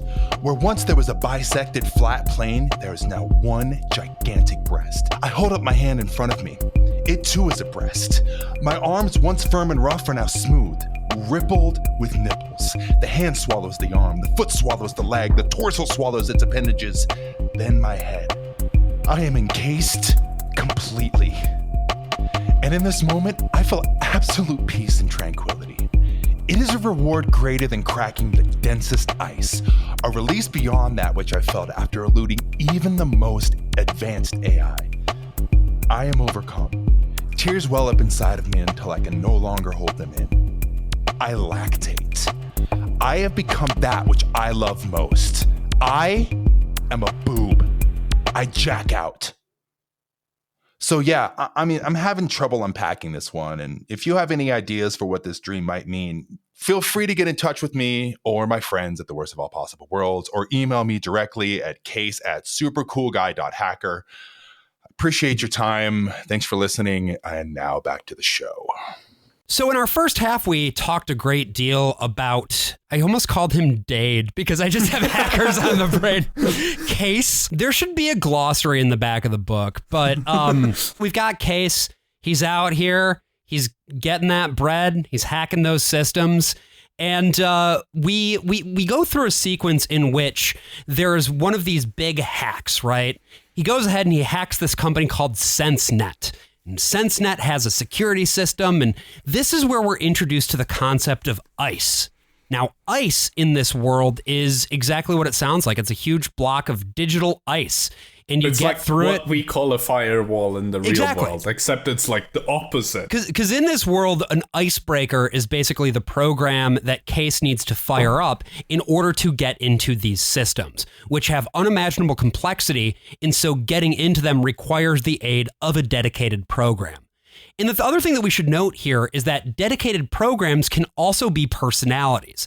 One example of this is Dixie Flatline, which is the archived personality of a guy who knew a whole lot about hacking, I guess. It was also his mentor. That's the interesting. It's one of his two mentors. The other guy is somehow immediately irrelevant after that bit of exposition. Dixie Flatline, we'll find out, does matter a great deal because he continues to mentor Case in sort of this weird disembodied robot form, right? He's sort of like a semi-conscious AI. Now, there's also another character that we get introduced to here who's going to be very important. This is the character Wintermute. Wintermute is sort of the big bad AI in the tradition of big bad AIs in the sci-fi genre. You know, coming 2 years again after the movie Tron and the Master Control Program. And you can picture Wintermute as looking like whatever you want. I picture him as looking like the MCP except blue. Okay. He's like if GLaDOS and Wheatley were less fuckable. Yeah, exactly. We don't really know what Wintermute's motivations truly are. But what we do know is that Armitage basically exists as Wintermute's meat puppet, more or less. That Wintermute wants to go in and do all of these crazy hacky things. And again, his ultimate purpose for all of this is unknown. We just know that he's big, he's bad, and he's really, really scary. The thing I find interesting about Wintermute, which I guess Gibson later explains away as being part of how he works, is that he has no consistent personality or goal at all throughout this entire book. He does later explain this as I don't have a personality per se. I need to take this by impersonating someone else, basically. I mean, the main thing that I latched onto with Wintermute is that Wintermute is a Swiss citizen.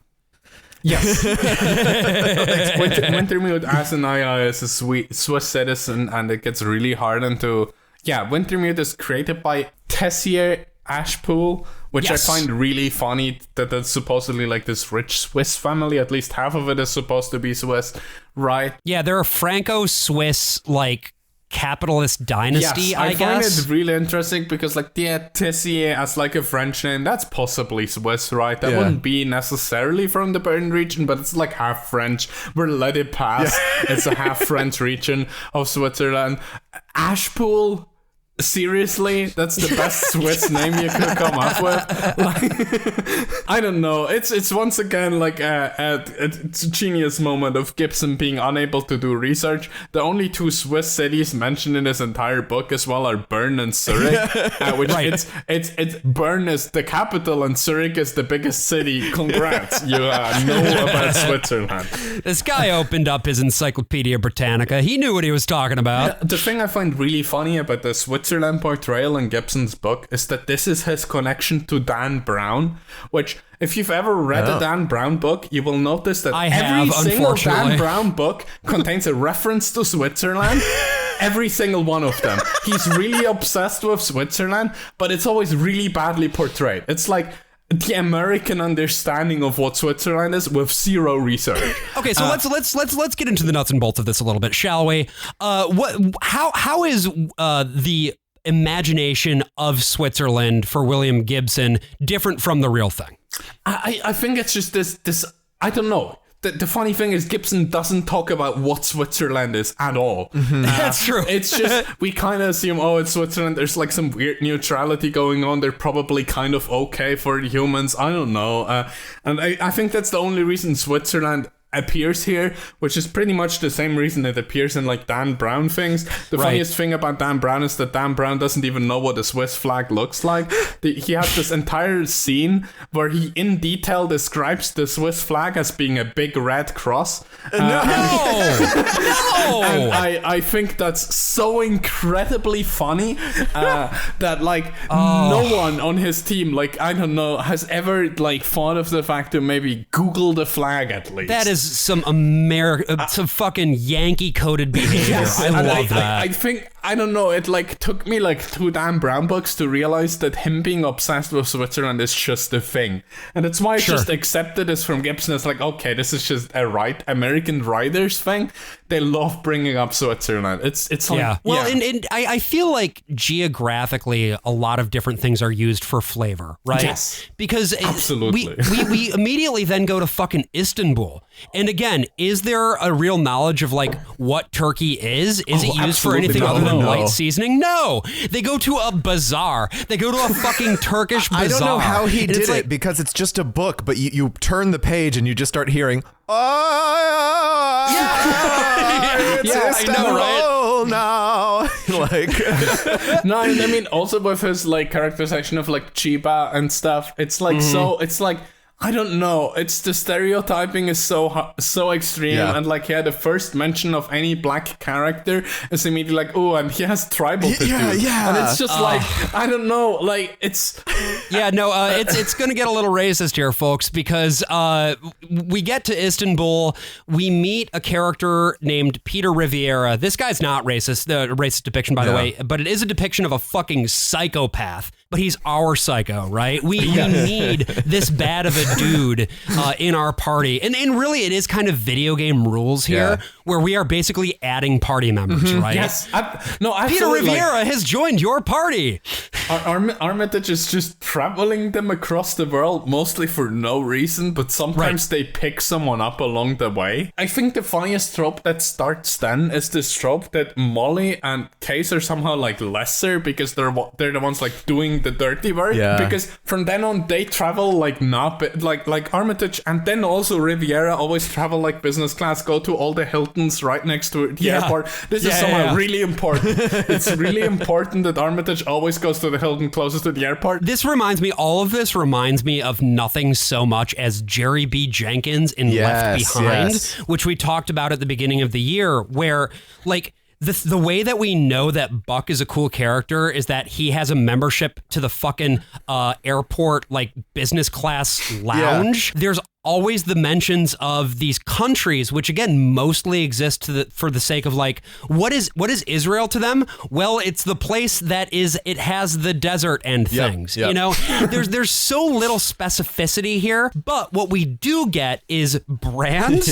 We get a world in which everything is dictated. Like, for instance, they go up into space in a shuttle that is with JAL, Japan Airlines. They end up on a space colony called Zion, which is, I guess, sort of like this weird Rastafarian thing. I thought it was going to be Mormon at first, which would have been a much stronger choice. Instead, it's just these Rastafarian guys who are like, yeah, man, we're here on the space tug, yeah, man. It's also funny how this is suddenly where he introduces accented writing. Yes. It's the only characters that have dialects in writing. It's so and it makes racist. it impossible to read. It is an interesting perspective, and again, like I said earlier, we don't see that in a lot of other sci-fi until cyberpunk stuff comes along. Is like this idea that like, yeah, America reaching the heights that it has is not the end of history. Western European power is not always going to be at the top of the global order. Things will change again. So sometimes, yeah, maybe some of the biggest operators in space are going to be from the Caribbean. What's frustrating about this for me is that there is an opportunity here, as with a lot of the other things, as we've mentioned, where if he had come at it from a place of real engagement and research, he could have created something very specific and cool here, where it is, here are some basically space pirates in a way that could potentially recall the actual Pirates of the Caribbean. Not fucking Johnny Depp, but like the real piracy, guys, yeah. you know? Yeah, it was just not relevant at all. Like, even the fact, like the fact that they then went to like the real space colony that is like cool and actual and exists. They didn't give a shit about science. Like, there wasn't any rivalry there or anything. And I think, but the main thing that made me think, okay, this portrayal is like kind of racist, is how somehow all the cyanites they know are constantly on drugs and really stupid. Yes. And it was just like, this was not needed. Like, you did not need to make them stupid for like no reason. Yeah, the spaceship is like in disrepair. Which again, like, you could have the the spaceship be in disrepair because they are sort of in a specific Western trope where they have to cobble stuff together just to skate by or whatever. But again, that would require a specificity that Gibson doesn't seem interested in dealing with. He only really finds specificity when it is to do with either his own protagonist or the all-powerful AI that is Wintermute, and I find that kind of disappointing. It's a missed opportunity. But, you know, it does ultimately pay off at the end, the existence of these characters, and we'll talk about that later on. I do want to talk about the specificity of the off-world colony where the world's wealthiest people, you know, live, work, and play that we get to. That bit, a lot of that and how it's described just feels like Gibson was writing this book and he had a dream. Like one night he had a dream and like, I don't know, like, okay, knowing how Gibson writes about drugs and knowing Gibson so far, he was probably on drugs writing parts of this book. And we see this, I think, in the description of Freeside, this incredible world. Directly overhead, along the nighted axis, the hologram sky glittered with a fanciful constellation suggesting playing cards, the faces of dice, a top hat, a martini glass. The intersection of Desiderata and Jules Verne formed a kind of gulch, the balconied terraces of Freeside cliff dwellers rising gradually to the grassy tablelands of another casino complex. Case watched a drone microlight bank gracefully in an updraft at the green verge of an artificial mesa, lit for seconds by the soft glow of the invisible casino. The thing was kind of a pilotless biplane of gossamer polymer, its wings silkscreened to resemble a giant butterfly. Then it was gone. Beyond the mesa's edge, he'd seen a wink of reflected neon off glass, either lenses or the turrets of lasers. The drones were part of the Spindle security system, controlled by some central computer. So here we have another really strong visual. Yeah. We have this space station that exists in this place of impossible geometry. The thing I do actually find interesting about both space stations is how they make it very clear that this is not a world Case is used to. Yeah. It takes him like so long to get used to this world. He's, until the very end of the book, not super used to navigating this space. And I think that is interesting to like show these differences, like both somehow in class, but also then we see that the space station is not just a higher class, but also in like the type of crime he does, I guess. Because Molly is like intimately familiar with the space as someone who does like physical shit. Like she's kind of the counterpart to Case. I think also like with what we spoke about earlier, like they basically do, like she does the runs in real world and he does the runs in cyberspace. And I do think that's actually a very interesting way to portray a lot of this. But which I think is like kind of lost in other media, like once again to bring up Ghost in the Shell, where that's both like in one person, like because Motoko is like both the person doing the runs in physical space, but then she also like checks in and does the cyberspace shit. And I think that's very interesting in this depiction where like that's two characters. Like it feels like a video game for me personally. I imagine it in terms of a video game level design, and I think about how fun and cool it would be to be able to do these things in parallel as a player. And I think to your point too, Maya, that the free side, right, this crazy like fucking wealthy space station casino place, part of the reason that Case is so uncomfortable with it is that it is the place of the upper class. Yes. This is the closest that this book gets to class-based social analysis. Yeah, I think also so far this book doesn't even talk about the fact of there like being different classes really existing. It's like everything's rundown because that's all Case has ever known. And I think there's this very explicit moment at one point where he only ever saw the wealthy as like the corporations he was hacking. Right. The corporations he was going against, or like maybe like a mob boss he was working for. But to him, the wealthy were always like these like small groups and or like a company.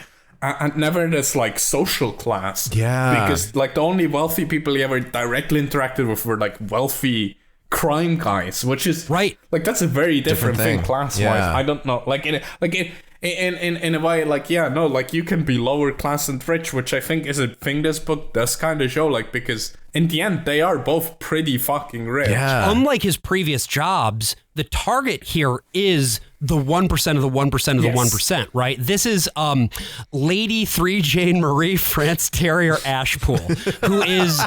He made it very clear that she's like high noble. This is once again a thing of like, this seems like a very American understanding of Europe, that Switzerland is like these nobles.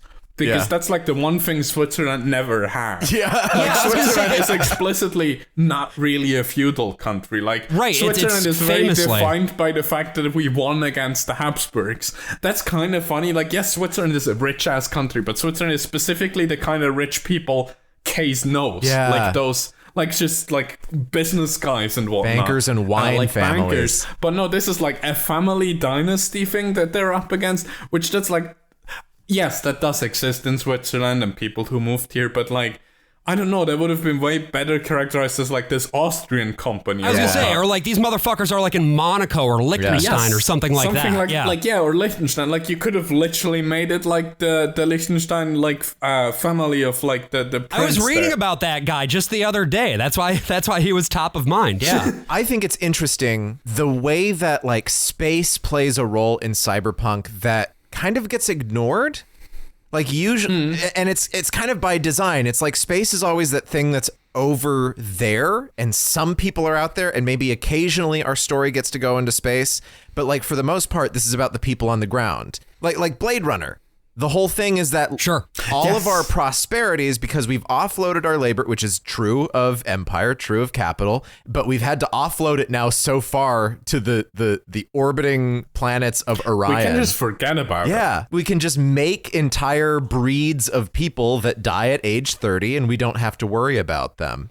And here we have space as like everyone has offloaded everything back to Earth and all of the absolute wealthiest people are living up in space. And also some weird pirates who are somehow not very characterized at all. It really is sad how unimportant Scion is in this. Yeah. It doesn't make sense. Yeah. Like, it's very clear that it's like lean onto pirates and shit. It's just... Yeah, maybe it shows up in the other two books in the trilogy. I don't know, because there were two that he made after this. Yeah. But I've not read those. But it reminds me a little bit of Whitey on the Moon, the poem by Gil Scott Heron. Oh, yeah. You know, and he's talking about like all of all of these things that he has to deal with. You know, he has to keep paying rent. He has to find another job. It's very mundane, but it's also like eroding his quality of life. And yet we also have people standing on the moon. Right. Yeah. But that is so far outside of his reality. We may as well not have anyone out there. Right. We've reached such incredible technological heights, and yet we are still. But it doesn't matter. Yeah. Like, I still have to pay taxes. I still have to pay rent. Yeah. I will still die if I don't do that. Even though, like, that is also like a thing I think about a lot. That's like, I guess I am a cyberpunk character in the sense of weird low life person who like gets by doing crime shit and like fighting the oppressors and whatnot, and like I don't know, not to like put me on a high horse myself, but like you do end up in this weird thing where you're like, no, I don't know, we're like so far, but I'm still here. Like, I even have this weird, even more disconnect where I don't know. I'm a famous person. This always sounds so stupid to say. Yeah. But I'm a famous person. Like, there's like probably 1 million people who know me, maybe even more, who know who I am. Who, when like my name is brought up, it rings a bell. I'm fucking poor as shit. I'm currently like 3K in debt. Right. I still can't really pay my rent myself. I live with a roommate who also can't really pay our rent a lot. And like all my friends and all my parents, like, I don't know, like, and I'm in the local punk scene. No one has money. Yeah. It's just weird. Like, the disconnect gets even bigger when you're like this person everyone knows, but somehow, like, the only thing I get out of it is having to move because people show up at my house door and like some online cloud, but I can't live off that. Right. Well, and I think there's an interesting parallel between that sort of thing and the world of this book, right? Because Case, similarly, is very well known in the specific circles that require his services and a little bit outside of that, right? But his only real utility for the people hiring him is that specific skill set. There's nothing more broadly. They are not interested in him as a person. No, they don't give a fucking shit. Yeah. Right. Like, and similarly, we have the character of Riviera, right? Peter Riviera. Do they care about him because of his fucking artistic ability or whatever? No. They're interested in him because he is a fucking psychopath who also has the ability to draw these very, very, very wealthy people in using his sicko fantasies. That is what draws people in on Freeside. That's what draws Lady 3 Jane in, right? Is that he does this gross, like, hollow show in which he fucks and then also dismembers Molly, I guess. This is one of the weirdest sequences in the book, and honestly, one of the ones that grabbed me the most, that you've got this sort of line between the sadism of this performance and the material necessity of it. Yeah. Because this is how they hook her, right? This is how they get their mark.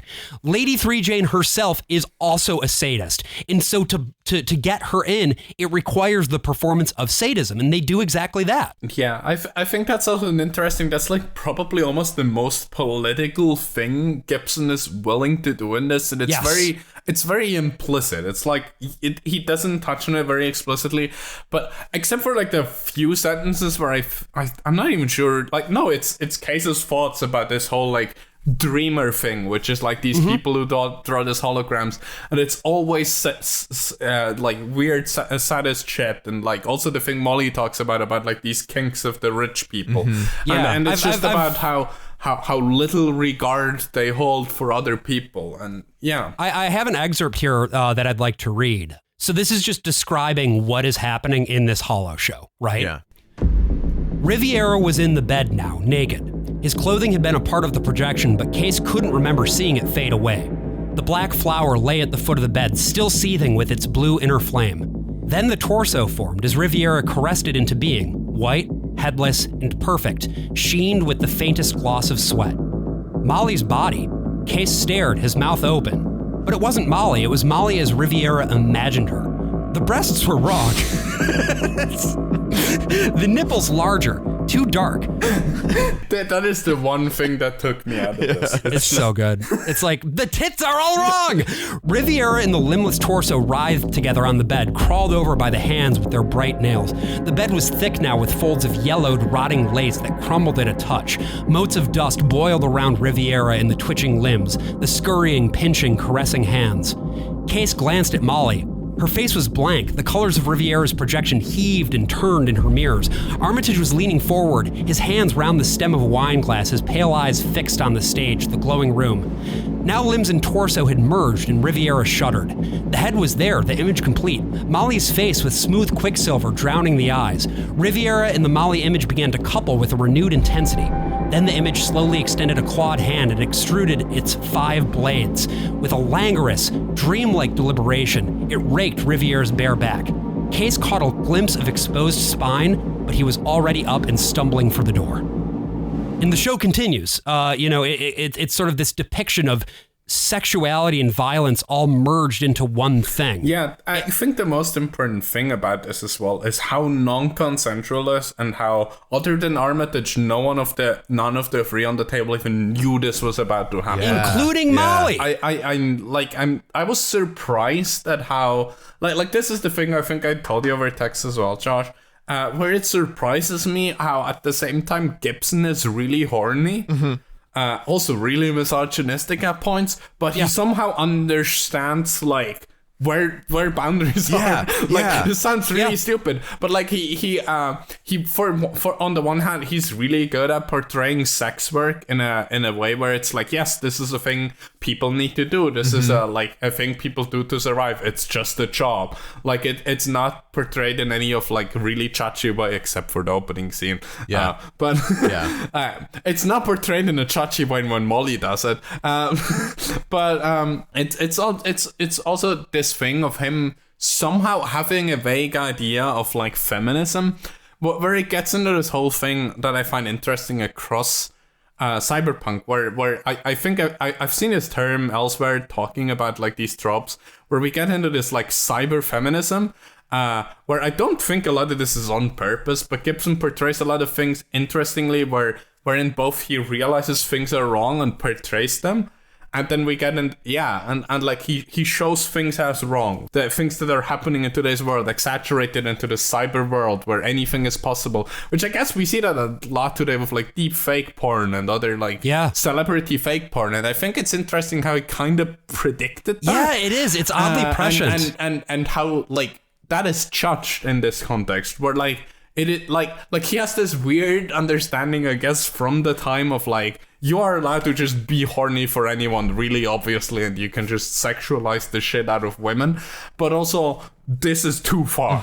And I think that's an interesting trope across like cyberpunk. Once again, to bring up Ghost in the Shell, where I find it really interesting that we have a female like star. Which, cool, like she is portrayed as like the strong woman and she can do this, and whenever people in the story make sexist jokes at her, it's like they like are kind of made fun of as like these stupid men who don't get this. But at the same time, she's also really sexualized. Like, I don't know, like the more the shows of Ghost in the Shell and the films go on, the less she's wearing. Like this goes onwards into the Netflix show from like last year. She's wearing even less now than in the original films. Like it's a whole thing. And I think that's very interesting of how much of it is like, be it on purpose or not, a criticism of how society views women. And at the same time also like this empowering view of women as being like, yeah, they can actually do shit, you know, they can like be cool, they can be these cool underground figures and whatnot. And then also with how, like honestly also with how like the Tessie Ashpool family is portrayed, where at the end of the day, like it's the women who win, which I do think is interesting. And I think the key thing here too is that the issue here in terms of what makes this scene so horrifying is not so much what is being portrayed as the fact that it is being portrayed without any consent, right? Like you were saying, this is a horrifying, inverted, weird, gross fantasy version of the thing. And Molly reacts to it in a way that like, you know, she's just like, well, you know, it happens. She doesn't really speak to the thing, because it's clear that in her life, she's had to experience being objectified and degraded in this way in many different forms, right? There's something interesting about that too, and how it's hard to call it a liberatory politic exactly, because Gibson's way of viewing women is on some level deeply misogynistic, and yet, right? I think he accidentally it does a really good mirror of the world we live in this way where you can judge it. I don't think this was his intention. Same with a lot of cyberpunk thing. I don't want to hand him too much credit here. You do not have to hand it to him. No, absolutely not. Like, you can tell he's misogynistic through like a lot of this piece, but also he accidentally put, like, due to this, I think it's due to his misogyny, due to the misogyny of a lot of cyberpunk writers, that it ends up being this really good mirror of the world we live in and how women are viewed through it, where like it's a really bad depiction, but it lets you like think. Like, I think I don't know. This is another moment of this where like bad depiction and bad writing doesn't actually automatically equal like it's a bad thing. Like not the Tumblr thing of we need to cancel these writers because they wrote a character that is bad. I think it's a very interesting mirror of society that just accidentally happened because cyberpunk is written largely by really horny, shitty men. Yeah. Where it like lets you reflect on this, and I do think it's interesting though, like his reflection on like consensual and non-consensual things, and how I don't know, it's a very explicitly somehow really kink friendly setting he's writing in. But then he makes a very clear cut of like, no, when it's not consensual, that's bad. Yeah, this is the line. Yeah. Like, Brian, what do you think? Well, what it reminds me of the most, in as far as like other things that I've read, is Brave New World. Because in Brave New World, a much, much older piece of science fiction, people go to the feelies, which are, movies that engage all the senses. And the one that you get a glimpse of in the book is 3 Weeks in a Helicopter, which is just a porno. And the way that Huxley writes about it, I think it's an interracial porno too, but it's like that is the horror to him, is the fact that people are kind of like, in part, they're like eschewing real sex and real relationships to go to these artificial experiences.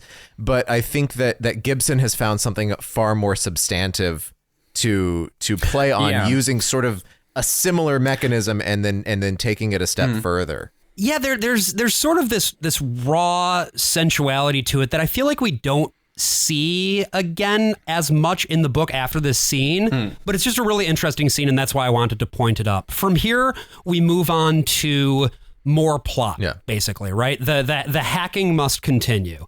And the way that the sort of narrative unfolds for the remainder of this book is pretty much that we're going to see Case seeing what's happening to Molly through the stim chip, and then he's going to sort of flip over to the hacking world where he hacks various programs, and then he wakes back up and talks to his buddy Malcolm, who is his Rastafarian friend on the tug. It docks with Armitage's ship, and then we find out that Armitage actually used to be a guy called Quarto. What matters is that Armitage/Quarto gets ejected into space by the AI.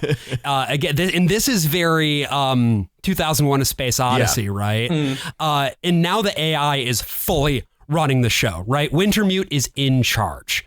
I think it's important here as well to mention that like Dixie and Case have been given access to this cool military grade virus from China that is like the shit ever, but also it's really slow, which is definitely not just for plot reasons. It surely isn't to keep you in the book at that point and without wanting to put it down. They just set up a timer. He loves setting up timers. He has to go back and check the progress bar every so often. Yeah, except the progress bar is like this cool visual of the like shark going through the thing. Right. The coolest virus he has ever seen. It's also the first virus I think that is described in any detail whatsoever. So to us, it's obviously also the coolest one we've ever seen. I think it's worth noting that Dixie Flatline is this uploaded ROM. We talked about how it's a guy who died, and how he's different from the AI, because you have the AI. He has a personality. He has a personality, but he also just like has limitations. Like he kind of just wants to be dead, and he's like, yes, his one wish for the story and like his main driving factor of why he's helping at all is that like Wintermute and Case basically promised him to delete his ROM if they like manage to finish this ROM. Yeah. In a way, like he lacks the interiority that Wintermute has. In some ways, he reminds me more of a large language model. Yeah, more like it's not unlike talking to ChatGPT. Yeah, including the thing where we are fairly early on introduced to this concept, which then ends up being incredibly irrelevant for the plot, which is that Dixie. If you turn off the computer, because it's just a ROM, he will not remember what you talked to him about last time.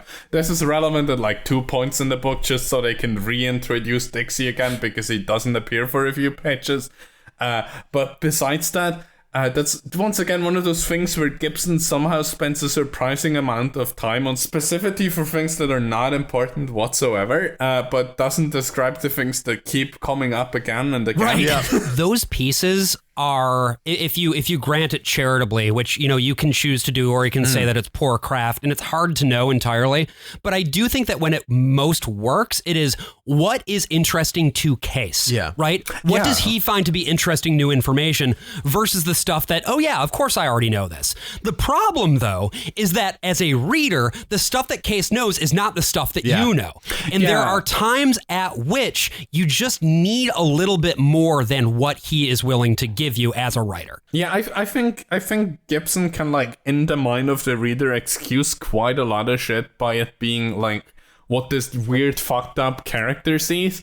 And like this definitely works in his advantage a lot. Like I don't think this book would be as good if it weren't from the like if it were explicitly a narrator run book, this would be bad. Like we do be not a fucking know, mess. we do like not even know more of a mess shit than it about is. what's going on. Absolutely. And this is like like a lot of times he explicitly writes Cases being confused, and whether that's him being lazy or actually trying to characterize Case, we will never know. No. But unless he wants to come on our show to talk about it. William Gibson, come on The Worst of All Possible Worlds.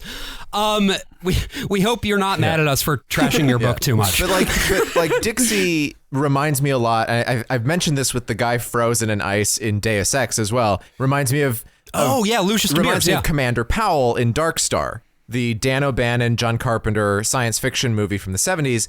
That they made when they were like still in school, where Commander Powell is just this guy who is cryogenically frozen, and they keep having to wake him up every now and then to ask him like for passwords and stuff that they still need, and they just won't let him die.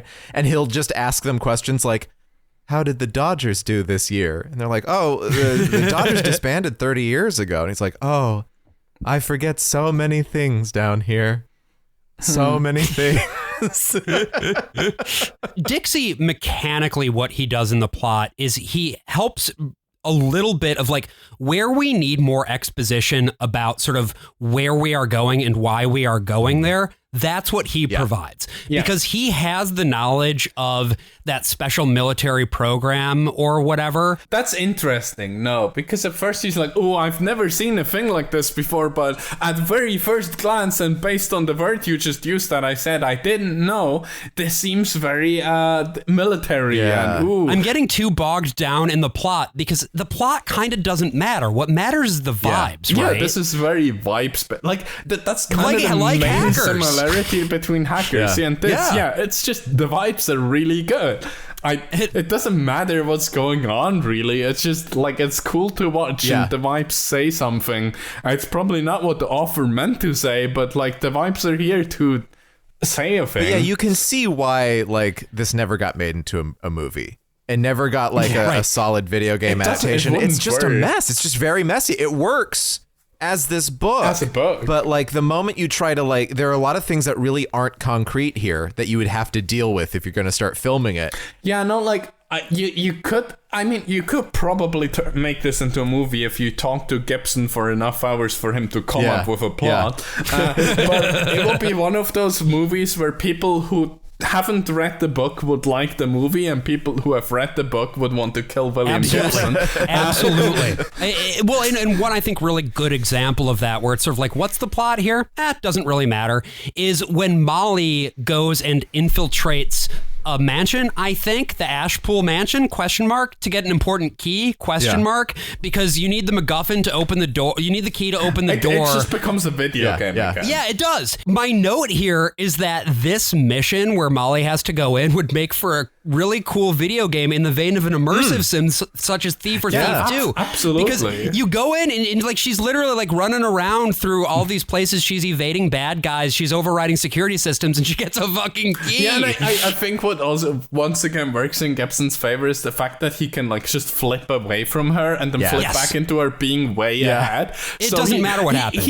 It's his cool plot device he created for himself to not need to write story. And exactly. It's kind of admirable how much of this book is just kind of him coming up with cool ideas to not have to write, which explains how he fit this much plot in quotes into like 270 pages, because like the amount of like plot he's trying to put into this would be like 1,000-page book. But like it's just, he just figures out ways to skip ahead. He figures out ways for Case to like forget things, and then there's like the drugs he starts taking again, and suddenly things happen. It's still funny how like Gibson suddenly introduces these new side characters in Freeside, like his new friends, and then they like fuck him over, but it's not relevant to the plot whatsoever. It's just relevant so he's on drugs when the important story bit starts. In the next sort of interesting or important story beat that I did want to get to is what happens once both Molly and Case have gotten into Straylight. And Straylight is sort of like the inner sanctum of the Tessier Ashpool family. Yeah, it's like their like mansion thing, but also they all have like their own mansions inside the mansion. Yeah, why not? It's at that point where he just kind of loses his matter. own plot. Just vibes. It's like he starts describing more details in really high detail, but like the overall thing doesn't matter at all anymore. Like, so at this point, Case has gotten to a terminal in Straylight, which is the Tessier Ashpool inner sanctum, and he jacks in using his adapter, because again, this is the place where he needs an adapter, and thank goodness he got the dongle. And all of a sudden, Case is on the beach from Death Stranding. There seemed to be a city beyond the curve of the beach, but it was far away. He crouched on his haunches on the damp sand, his arms wrapped tight across his knees, and shook. He stayed that way for what seemed a very long time, even after the shaking stopped. The city, if it was a city, was low and grey. At times it was obscured by banks of mist that came rolling in over the lapping surf. At one point he decided that it wasn't a city at all, but some single building, perhaps a ruin. He had no way of judging its distance. The sand was the shade of tarnished silver that hadn't gone entirely black. The beach was made of sand. The beach was very long, the sand was damp, the bottoms of his jeans were wet from the sand. He held himself and rocked, singing a song without words or tune. What's cool about this moment, to me, is that it is just such a dramatic change of scenery and pace from what has happened before. It totally different. Rips you out of the story. It's like, this is one of his best writing moments. It almost made me put down the book for a bit, because I was like, what is he doing? Like, it was like at a point where I was like, oh shit, I only have like 30 pages left. And suddenly it's like, Everything has changed. He just rips you away for like almost 2 like short chapters, and it's interesting. Everything changes in this moment. We start to reach this, because he's bringing us on this journey here. He's taking us. It's interesting how like before this he really starts building up to the climax. We're like basically at the point, and then suddenly it's like nothing. I know I sort of said this before the excerpt, but this reminded me of nothing so much as Hideo Kojima's masterpiece, Death Stranding. It feels Hideo Kojima in how, like, including the suddenly being ripped out of something you're comfortable with. Like, that's very Kojima. And the rules are different here. I will not explain them to you, but it's different. Also, there's monster energy. That's the one constant. Yeah, like, you can definitely see the cyberpunk influence in the Metal Gear games, and especially Metal Gear Solid 2. You can see it in Police Knots and Snatcher, but I didn't really think about Death Stranding as a cyberpunk game until getting to this part of Neuromancer, and then I was like, oh, fucking course it is. Right? Because he turned the afterlife into the internet. Yeah. and there's something too about how in Neuromancer you have the parallel world of cyberspace that sits on top of and parallel to the real world. And it's the exact same thing with beaches in Death Stranding. And I feel like some of this is William Gibson getting his like old hippie stuff in here. It's a little bit of Buddhism, a little bit of, No, and also still like the whole touch of like drugs. Yeah. You can see the fact that he takes psychedelics throughout this entire book. Yes. And I don't mean this even as a criticism. I think this makes it interesting is the fact that he's able to imagine like alternate realities, alternate visions so well. I think comes down to him being one of those writers who actually benefited from having done psych. Yeah. And so at this point, Case just kind of wanders around on the beach for a while, much like Norman Reedus in Death Stranding. And also much like Norman Reedus in Death Stranding, he comes across a lady. In this case, the woman is appears to at least be Linda Lee, the ex-girlfriend of his who he also saw die. Well, guess what? She's back in Pog form, and she's here and she's real and she's my friend, and they hang out and they fuck, and then of course they fuck. Of course they fuck. Do we hear about her boobs though? I don't remember if we hear about her boobs in this part. It's the least described sex scene. That was what surprised me the most, is that you could tell that he wanted to get the book finished at this point. Because yes, he had to fuck her, but the main description of it was just like, ooh, and it was like it always had been. Okay. It's just From Here to Eternity. They do the From Here to Eternity scene. They're just rolling over each other, sand everywhere. It's just generally like the thing I find really interesting is how throughout this entire book he keeps wanting Linda back, but we know nothing about her. Like, and we live inside his brain, but the only thing we know about is how Molly is hot as shit, how Molly like loves him, how he like loves Molly, and how also at the point where he started fucking Molly, I think Linda wasn't dead yet, so he was like cheating on his girl with this other girl,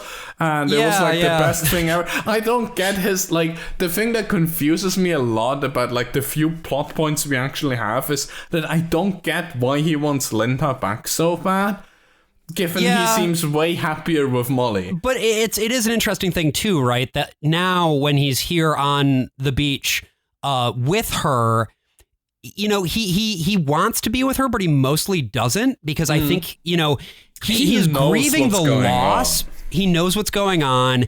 And I think for him, this is an opportunity to reconnect with a memory for one last time before moving forward again. I just want to add one more thing. I think what I find interesting here is that Armitage was broken by Wintermute, like in this same way, that currently someone else is trying to break him. And I think this is once again a moment of, ooh, he's so cool and so good. Because like Armitage like started to remember who he really was, and it completely broke him. It fucked him up. He became this trauma-driven thing. But Case, who like had similar triggers, and they were being pushed the entire time throughout the plot. There was this whole thing of Linda coming up again and again and appearing in broadcasts for him, and even like the drones in the sky once forming her face and everyone clapping. His writing style is funny, but like still he doesn't break. Right, like at all. Like the thing I find, like I get that like as the protagonist he has to move past this some way, but the fact that how little it affects him and how confident he is in this not being real says a lot to me again about how this is a self-insert and Gibson wanted to look cool. He couldn't make Case weak even in this moment. I feel like how it started with like this very relatable paranoid character to then how it became to somehow this drug addict who at this point is like on drugs again is really confident in what's real and not, which I find not very relatable, like as someone who has like this similar paranoid experience, a similar trauma from like hacking from the crime world. I am so delusional sometimes, like to just say it straight out like that. It becomes hard, especially even just when interacting with fiction sometimes, for like the boundaries to be real between what's like in my dreams, what's in my thoughts, and what's the real world. And he's just being actively deceived here and being given the thing he wants, which is like his old girlfriend. And like I get that, like even I myself, like I know that something's not real and I can tell myself that, but the fact that he's not drawn in at all by that, I do think that's interesting. Yeah, well, and there's something to it as well, that the only moment that we see real vulnerability from Case is when Wintermute blasts Armitage/Quarto out the airlock, right? Yes. Then he suddenly cares about Armitage. Suddenly he cares about him so much, and he's like never, crying. There are like fucking tears streaming down his face, and it's like, I don't emotionally resonate with this at all. I don't understand why. They dedicated so much of this plot so far to finding out who Armitage is and why he's manipulating them and kind of hating him. Like they didn't like Armitage. Like he explicitly. No, the guy sucks. And like the only reason that we are given in plot for why he wanted to keep Armitage alive is so he can be like have the antidote to his toxins. Right. And that's the only thing that connected him to Armitage at all. It's like that one blackmail thing. And somehow he like really emotionally cares about, which I get that would be like the reasonable thing for him to do, but he doesn't give a shit about any other character in this story other than like Molly, I guess. Like he has no connection to Riviera whatsoever. He has no connection to anyone else. Armitage was this cold guy the entire time, just this professional business suit guy. And suddenly he doesn't even seem to have the same connection to Dixie, like his old mentor, you know? His companion. Yeah, no, Dixie, he grew up like when he first reconnected with Dixie, it was this whole emotional thing where he didn't know how to feel about it. But at this point, Dixie's just, I don't fucking know. Like, he's my companion. He starts hating him for how Dixie laughs. That suddenly becomes a really big plot point where he starts flipping on as soon as Dixie starts laughing because it, like, hurt his ears. And it's... I like the way like these like relationships between characters change throughout. It does not make sense to me whatsoever. Well, okay. So here's one thing that I do think though, right? And this is just a thought that's coming to me right now, is that a big piece of what Case feels is, you know, alienation from others, and it is alienation that is stemming from the thing that he loves most, which is cyberspace, which is hacking. The fact that he is always interacting with these things in a virtual setting, and that there is something about that, and especially these, you know, stored AIs and ROM memories of living individuals and stuff like that. There's something about it that just isn't quite the real thing. And I think that's exactly what is also happening in this chapter here on the beach. He is realizing on some level that this is not reality. And so although he is able to spend time inside of it, and he's able to understand sort of, these are the things about my memories that I love and that I feel, he still knows on some level that it isn't real. And so he has to just make a decision, basically, do I want to break out of this world or do I not? I think some of this is, I find really interesting. This is going to be really nitpicky and something Gibson couldn't know. But like personally, as a person who like, especially through hacking and through like the way I live my life, I end up spending more of my life online than in person. Sure. And I think that's like one of my main like reasons why I'm kind of in this delusional space where sometimes things shift. It's because so much on the internet starts feeling too real. Like a lot of my friends are just online, which is not to say a bad thing. it just makes it hard sometimes to know where like boundaries of space are and where things are. Where like I don't know, like I've had really bad nights mental health wise where like I don't know, I was like completely out of it. It's been a while since I've been there, but where I was in VCs with friends, and to me it felt like they were in the room with me. And like I at some point certainly had to ask people like, right, you're not in this space with me. Like to me it kind of feels like it. I know that's probably not true, but I feel like that's why I find it so interesting that he, as the person who spends more of his life in cyberspace, is so good at telling that apart from what happens in the real life. I know like Gibson couldn't like intuitively know this, but I think that would have made a lot of this story more interesting if he struck like... Yeah. If his sense of reality, that would also give William Gibson a lot more places to skip around, you know? Yes, absolutely. Like you could make so much more shit that just doesn't actually. You could do the fun hackers thing where you just have dreams that look exactly the same as the rest of the film, and you are not entirely sure which parts of this are dreams now. And you can imagine this. We might have left a few plot holes, but what if it was just a dream? And then suddenly you have the most dreamlike sequence, and it's the one thing that's real, which is like the whole diskette thing. I think that Case does find himself kind of wondering about those boundaries here. And there's no real better example of that than what happens when on the beach, after having spent some time with Linda, he meets this little boy. And then, somehow, they stood in the surf, the three of them, and the boy's gums were wide and bright pink against his thin brown face. He wore ragged, colorless shorts, limbs too thin against the sliding blue-gray of the tide. "I know you," Case said, Linda beside him. "No," the boy said, his voice high and musical. "You do not. You're the other AI. You're Rio. You're the one who wants to stop Wintermute. What's your name? Your Turing code. What is it?" The boy did a handstand in the surf, laughing. His eyes were Riviera's, but there was no malice there. "To call up a demon, you must learn its name. Men dreamed that once, but now it is real in another way. You know that, Case. Your business is to learn the names of programs, the long formal names, names the owners seek to conceal. True names. A Turing code's not your name. Neuromancer." Holy shit, the boy said. The thing. Holy shit! He Holy said shit! the thing. Holy He shit! said the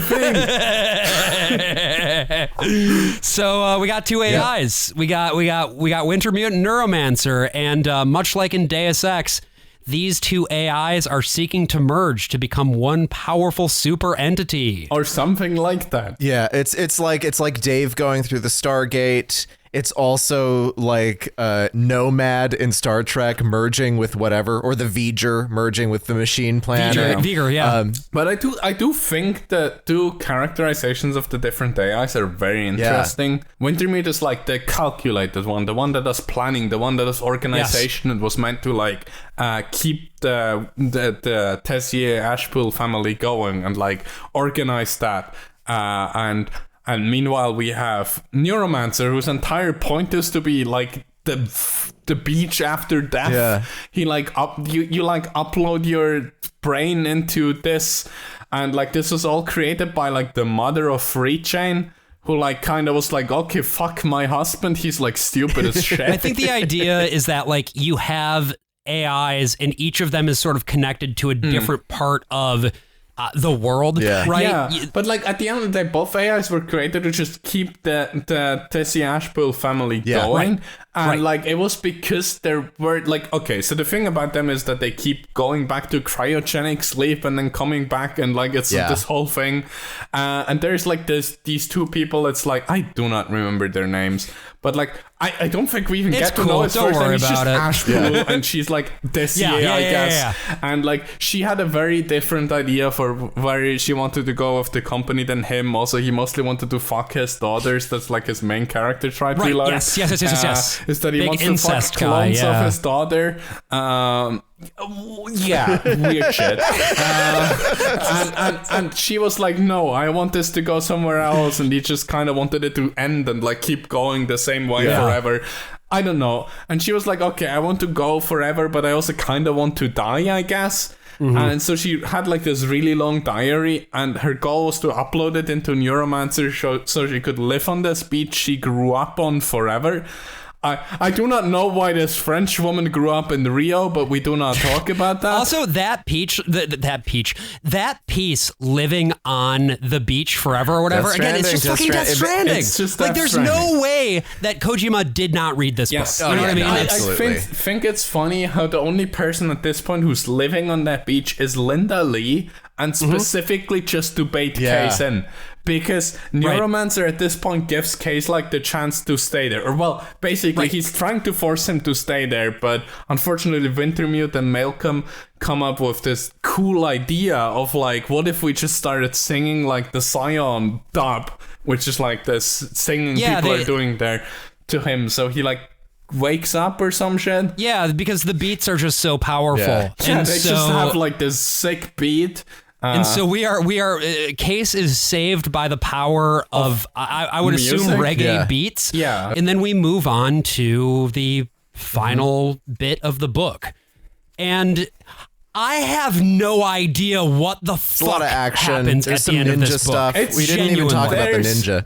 Like, No, There's a the ninja who He's shows a up. clone. There's like He's a clones clone of them. ninja. There's like so Clone many. ninja It's who's not- really good with a bow and arrow. It's a very mess. analog. It's not like at this point nothing matters anymore. No. It's just we know that he had to end the plot somehow because his deadline came up or some shit. Yep. so this is where I admit that I didn't actually finish the book. This has been a very busy month for me. I'm closing a show that I'm in, and It doesn't matter. And reading the book, when I was reading, I was just like having to go back and reread everything. So because I was really trying to like absorb it all, which it turns out was the wrong approach. It's like AJ trying to get all the non-existent achievements in Deus Ex. It's just like that's not how this works. I finished up the story by listening to the BBC radio drama adaptation of Neuromancer, and of course, like the Neuromancer scene, all that stuff. They made God. They made a fully sentient AI that has merged with another fully sentient AI, and now there's just I think the funniest thing is how at the end of the book nothing has changed, and I think that's the most bold choice Gibson has made in this entire book. I didn't expect this much courage from him. I expected him to be like, ooh, 5 years later and now everything's different. But no, he was really courageous in making it being like, no, actually nothing's changed. We don't really know why we did this. Yeah. And that's honestly cool. I like that ending, even if it feels very rushed and he never really come up. Like, I don't know. I feel like I am gonna read the other two books at some point. They're probably not gonna be as good. Brian, was there anything in that adaptation that jumped out at you Well, uniquely? the adaptation's pretty straightforward. Like really nothing did jump out at me because it's just like it's Neuromancer without all of the style, right? Because it's trying to tell it more straightforwardly. It does lean into the noir thing a little bit more by making it narrated, right? So Case is narrating everything, and a bunch of the prose ends up being in first person. So that way we can get some of those details in there. But once you get to that part after we meet Neuromancer, and he gets back out of cyberspace, out of the beach, and we just have all the action and everything. There's just a lot of thudding sounds. There's just a lot of something about an arrow. And for some reason, Malcolm needs to be shot at that point. I still don't get why we had to do him dirty like that. Yeah, that's a bummer. He did so much. My boy deserved better than that. But yeah, no, that is not honestly at all different from what reading it feels like. So yeah, that this is really where we land. Most people are dead, except that Case and Molly made it out alive, and we get an epilogue, which, as Maya, you were saying, nothing really changed very much, other than the fact that I guess now there's this super intelligent AI that's able to more or less do whatever it wants. Well, and like Case gets a bunch of money, but he has to spend it all. Essentially, like he's just sort of back at square one. He wants to do drugs again. That's like, I do think that's funny how his entire reason he spends all the money, because we didn't really elaborate that at the start, but one of the things they did when they fixed his like toxin thing is that they gave him a new pancreas and liver that makes it so he cannot like he can't go high. He can't take stimulants. And so we get the closing lines of the book. He spent the bulk of his Swiss account on a new pancreas and liver, the rest on a new Ono Sendai and a ticket back to the sprawl. He found work. He found a girl who called herself Michael. And one October night, punching himself past the scarlet tiers of the Eastern Seaboard Fishing Authority, he saw 3 figures, tiny, impossible, who stood at the very edge of one of the vast steps of data. Small as they were, he could make out the boy's grin, his pink gums, the glitter of the long gray eyes that had been Riviera's. Linda still wore his jacket. She waved as he passed. But the third figure, close behind her, arm across her shoulders, was himself. Somewhere, very close, the laugh that wasn't laughter.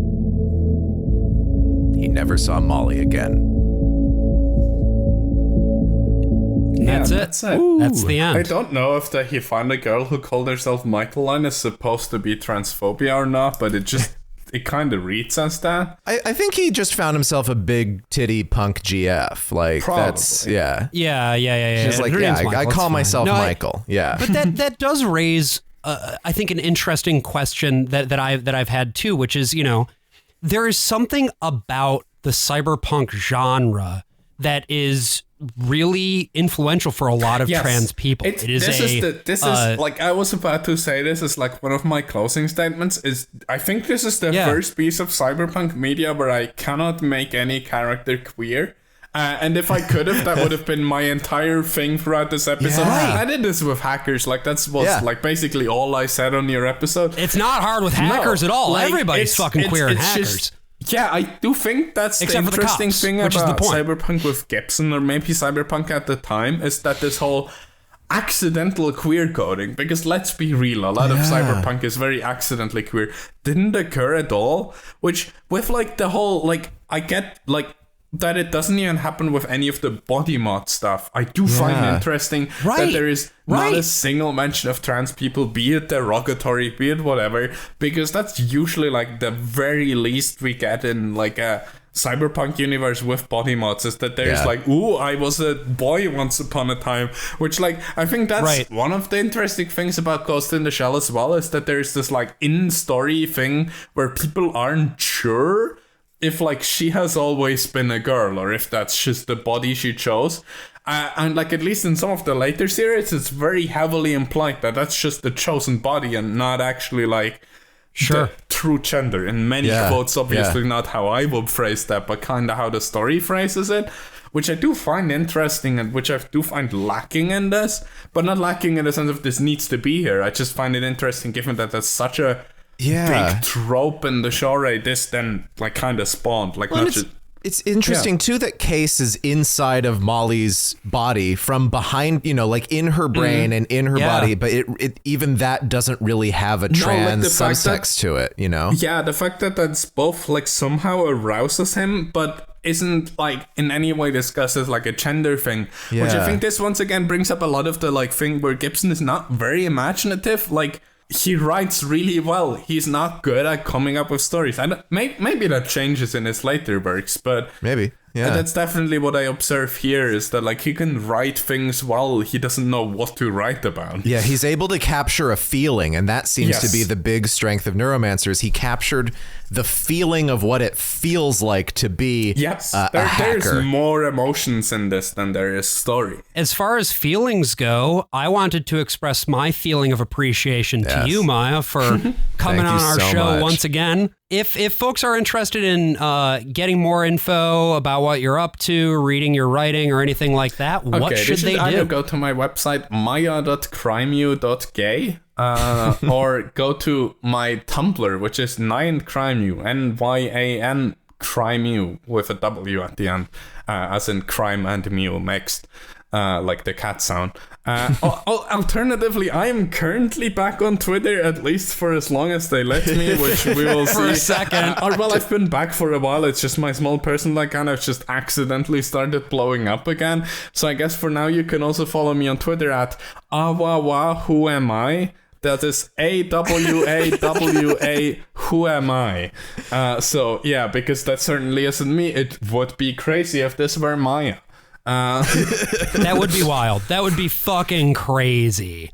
And yeah, if you're listening to this episode and you're a first timer, you came in because you wanted to hear from Maya. We also have another episode with Maya where we watched Hackers and talked about it at some length. So go check that out. We've got other stuff in our back catalog as well, and some of that is on our Patreon. Patreon.com/worstofall gets you access to our entire back catalog, including us talking about a lot of video games and stuff like that, some of which have to do with what we've been talking about today. So get on that. If you're not on that, we appreciate you. And I guess I just wanted to close this by saying that, like I think both of you, I was trying for a while to really figure out every single thing that was going on. Yeah. And so I went on Google and I typed in, Neuromancer confusing, and I got so many hits, so many fucking hits, and all of them had the exact same advice, which is just relax and go with it.